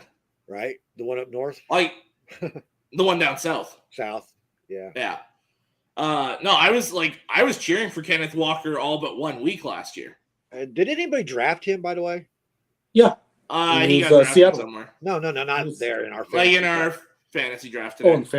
It was one of the auto drafted teams. It's probably mine. I don't know. Yeah, that go green. Hell yeah, there you go, Sean. That wrong coin toss is on like every list. The better Lions Thanksgiving game, yeah. Couldn't read the coin. But the Lions won, right? They won that game, right? Detroit. Did they win that game? Yeah. Well, you're a Lions fan. Oh yeah, they did. Yeah. Yeah, but I was 9 days old when that happened. He's looking at technically you're still alive for the worst call. Yeah, okay. And to answer this one, I like Mel Tucker, but realistically, he's like the 3rd best coach in the Big Ten at best. Him and Harbaugh can be 3 and 4. Wait, who's the best head coach in the Big Ten in your opinion? To me, it's Ryan Day. James Franklin's number 2. Yeah, Harbaugh. I like what the guy in Maryland's doing right now. Day. He's up there for me. Day, Franklin, Harbaugh. Tucker and Harbaugh are the top 4. What Tucker's done in 2 years at Michigan State is very impressive. He made them relevant. D'Antonio made them irrelevant, and Tucker in year 2 had them in a New Year's 6. But I was just going to say, like, Kurt LaFrance, maybe. I mean, he's kept Iowa consistent over the last. Yeah, to me, he'd be number 5. Pitt's head coach is working his ass off. What's that? Pitt's head coach is working their ass off. So is Penn State, actually. Yeah. Franklin, yeah, James Franklin's my number 2 coach in the Big Ten. Absolutely. How I can't Mother wait Tucker. to see USC in a whiteout game. I'm sorry, but I can't wait to see that, man. I'll probably die the day before. Honestly, they probably won't do it. I don't like unless they do it like early in the season. I don't think they'll force USC at the end of October. I think they'll still keep that in Ohio State, a Michigan, or a Michigan State kind of game. Yeah, just tradition. They can have multiple whiteout games in a season too. Yeah, but they normally only do that one because it keeps it special, right? Like, right. Yeah, but they use it for certain teams. And I think that would be the perfect time to do it. USC or UCLA, either one, just throw a whiteout game on their ass. Well, and the one thing with that is it's gonna be later games with those ones when they're traveling. Like, I think when USC and UCLA are at home, you can do those 10 o'clock games for them, which would be like the noon. Oh, that's I forgot about the time zones. Shit, fuck. Yeah, so they're 3 hours behind. Once we get to that whole super conference thing, thingamajiggy, in 2025 or whatever, the one division, the teams you have to keep in a division, Michigan State, Ohio State, and Penn State. Yeah. If you have a 4-team division, you have to keep it. The only thing I disagree with on that is then basically year in and year out, your 4 best teams are in the Eastern Division. Yeah, but you still got to play. What Iowa? What'd you say now? Name them again. Michigan State, Penn State, and Ohio State. Okay. To me, they are still better teams Minnesota, than Wisconsin and Iowa. I love the Minnesota games. Yeah, but look at the Big Ten championship game this year. Right. It was a 40-point win by Michigan over Iowa. Yeah, they went in and beat Wisconsin by like 30 points. Like, you had a good year this year. You did. But I mean, the last time we lost to Iowa was like 5 years ago. Right. So you had a big winning streak against Iowa? That's pretty good. Yeah. I'm pretty sure the only time we've lost to Iowa with Harbaugh was that first year where we were undefeated and they came in and kicked that game-winning field goal, as time expired, to knock off our undefeated season at that point. Oh, gotcha. I would keep Iowa, Wisconsin, Minnesota, and hell, put Nebraska in that one. I could deal with that. I think Nebraska can handle the Big Ten. Well, they're in the Big Ten. Nebraska hasn't been handling the Big Ten. Now, I mean, Nebraska was Nebraska was for the Big Ten what the Lions were last year for the NFL. Yeah. They went toe-to-toe with Michigan, Wisconsin, Michigan State, Penn State, all these teams. They went right down to the wire, but they lost all of those games. Yeah, but if Scott Frost has that same... Yeah, something like that. But what was that about? The Iowa beating Michigan. Oh, okay. Yeah. But if Frost has another year like that, he's out the door. He's gone, but I don't really think you're going to get a better coach there than Scott Frost. Scott Frost is a hell of a coach. Really, though? I mean... in most making me scratch my head, too. In most conferences, he's a top 5 coach. Look at what he did with UCF. Yeah, but that's UCF, though, man. That's a middle... Look at what they've been since he left. I understand that. But, I mean... And look at what they were before he got there. I know, but but that was easier to build up than it is, in the Big Ten. It's also the recruiting in Florida. And the recruiting in Florida, man, is so weird, dude. Yeah. Because a lot of these kids are getting recruited and they want to go out of state. They want to go venture off on their own and shit. Frost kept a lot of the fucking in-state talent in-state. Yeah, but the thing is, when you have with Frost, you got to at least make a bowl game by year 4. That I agree with. Yeah. I agree. If they have a bad year, he's gone. I'm just saying, I don't think you're going to get a better coach at Nebraska than Scott Frost. You might not, because Nebraska's. It's kind of like Notre Dame. You're living off, or Florida State. You're living off the name. Yeah. The last 10. So I was going to say, at least Notre Dame's made the playoffs and shit recently. Yeah.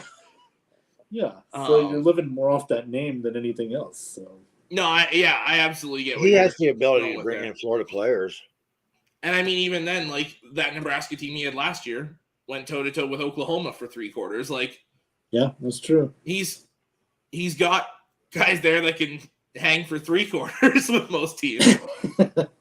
It'll be interesting to see what he does with his quarterback this year. And how many is Martinez out of his 10-year eligibility? I mean, he's actually in his last year, but he went to Kansas State. God. Oh, yeah. Adrian Martinez is at Kansas State now. They'll get another 5 years of eligibility. Fuck, no kidding. Well, that was the thing is you rarely see guys start as true freshmen and stay their entire time. Yeah. Where he's done that. Right. Yeah. Normally if you're starting as a true freshman, you're gone after your third year. But with COVID, it gave these kids an extra year. So he's on year 5 or 6 now. And then you got the graduate transfer and Right. No, I just remember in college basketball, Kansas, back in the early 2010s, they had a player named Perry Ellis. And oh my God, for 10 years. It felt like he'd been there for 10 years. Wait, what? Well, that's no. With Canadian college football, it's weird. With American college football, you can redshirt one time, right? Mm-hmm. Canadian college football, depending on when you turn 18, had I gone and played college ball, I could have redshirted 3 times. Oh shit! You have until you're 25 to play 5 years in Canadian college football. Oh, wow! Holy shit! Yeah, you guys should have a really good roster on the CFL, then, man. Yeah. Well, that's the thing is it's good Canadian talent, but it doesn't stack with American talent. Well, the Rough Riders are good. They're fun to watch. Dude, the CFL is so weird right now. Edmonton is last place in the West at 1-3. Yeah. They tie for first place in the East right now.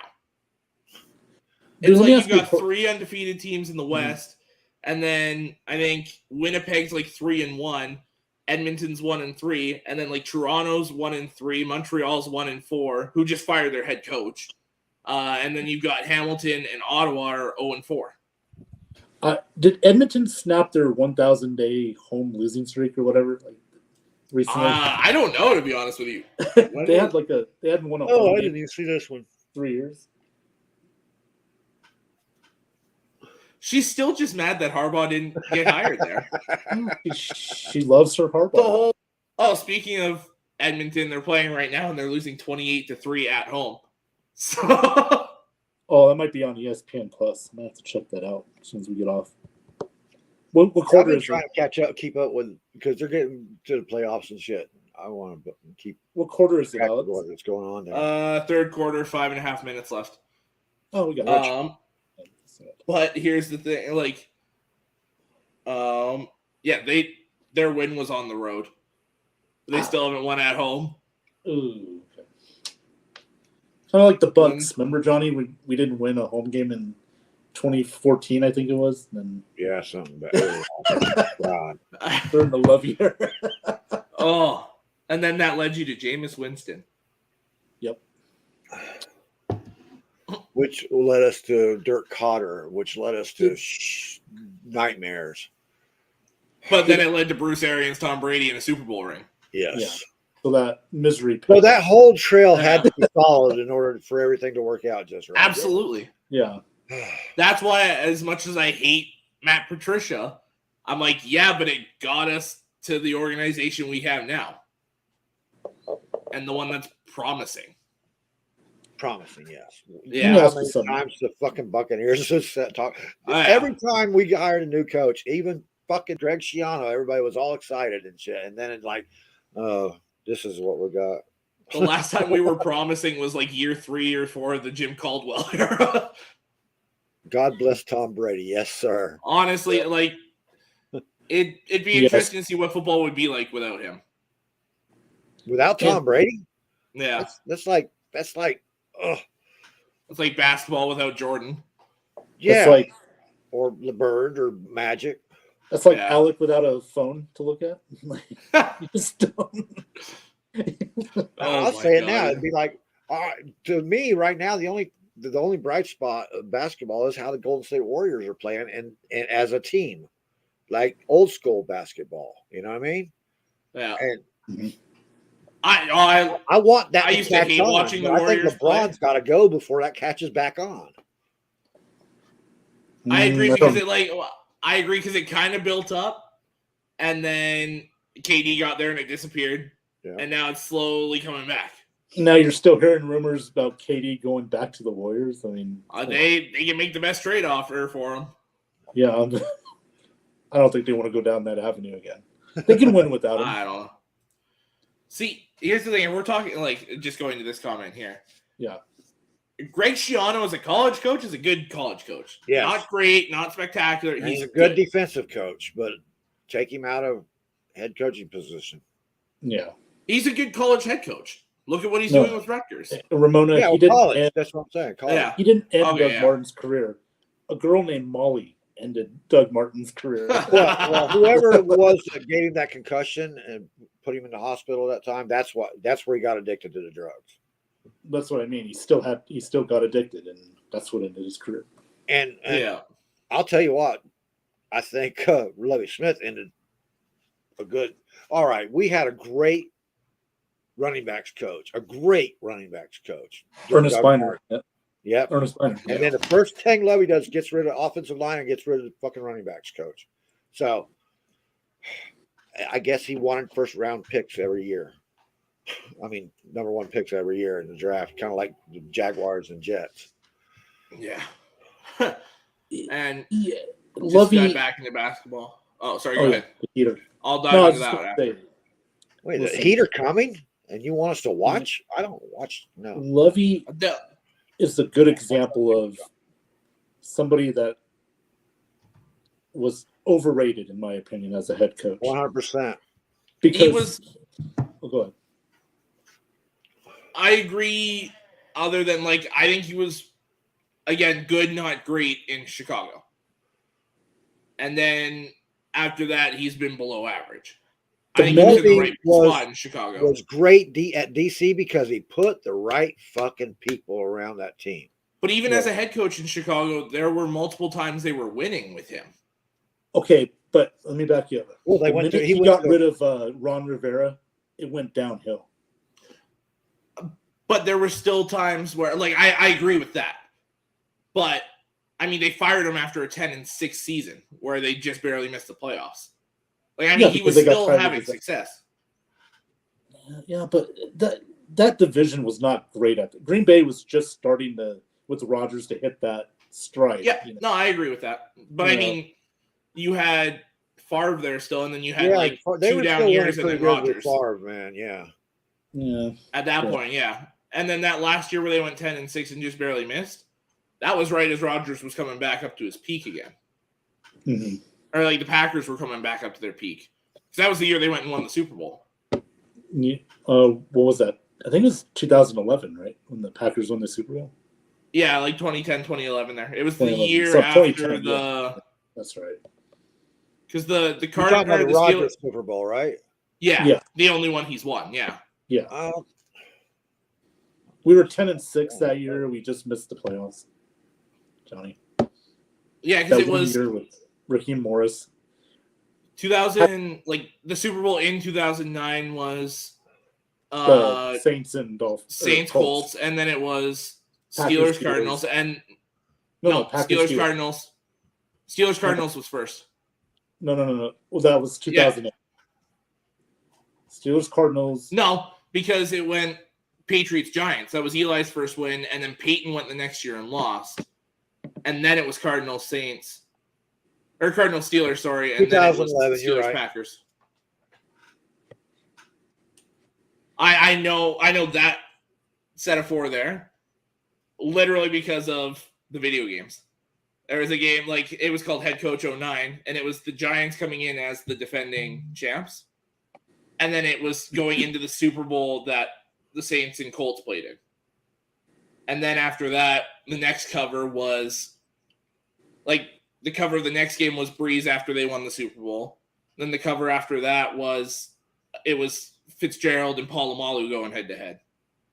I think that Steelers Cardinals was before the Saints and Colts.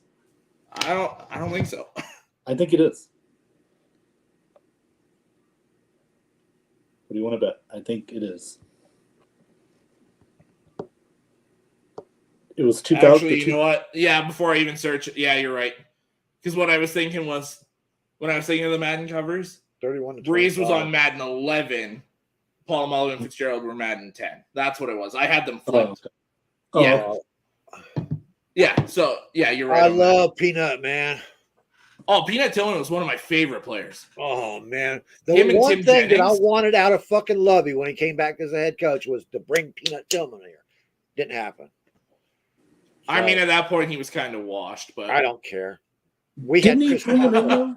We had Chris Oh, no, Conte. that was so, Major Wright. That's who it was. yeah. Major Wright. That was the one he, out of all his Bears DBs he could have brought, it was Major Wright. Exactly. And then he brought Chris Conte into this. Oh, God. Oh, yeah.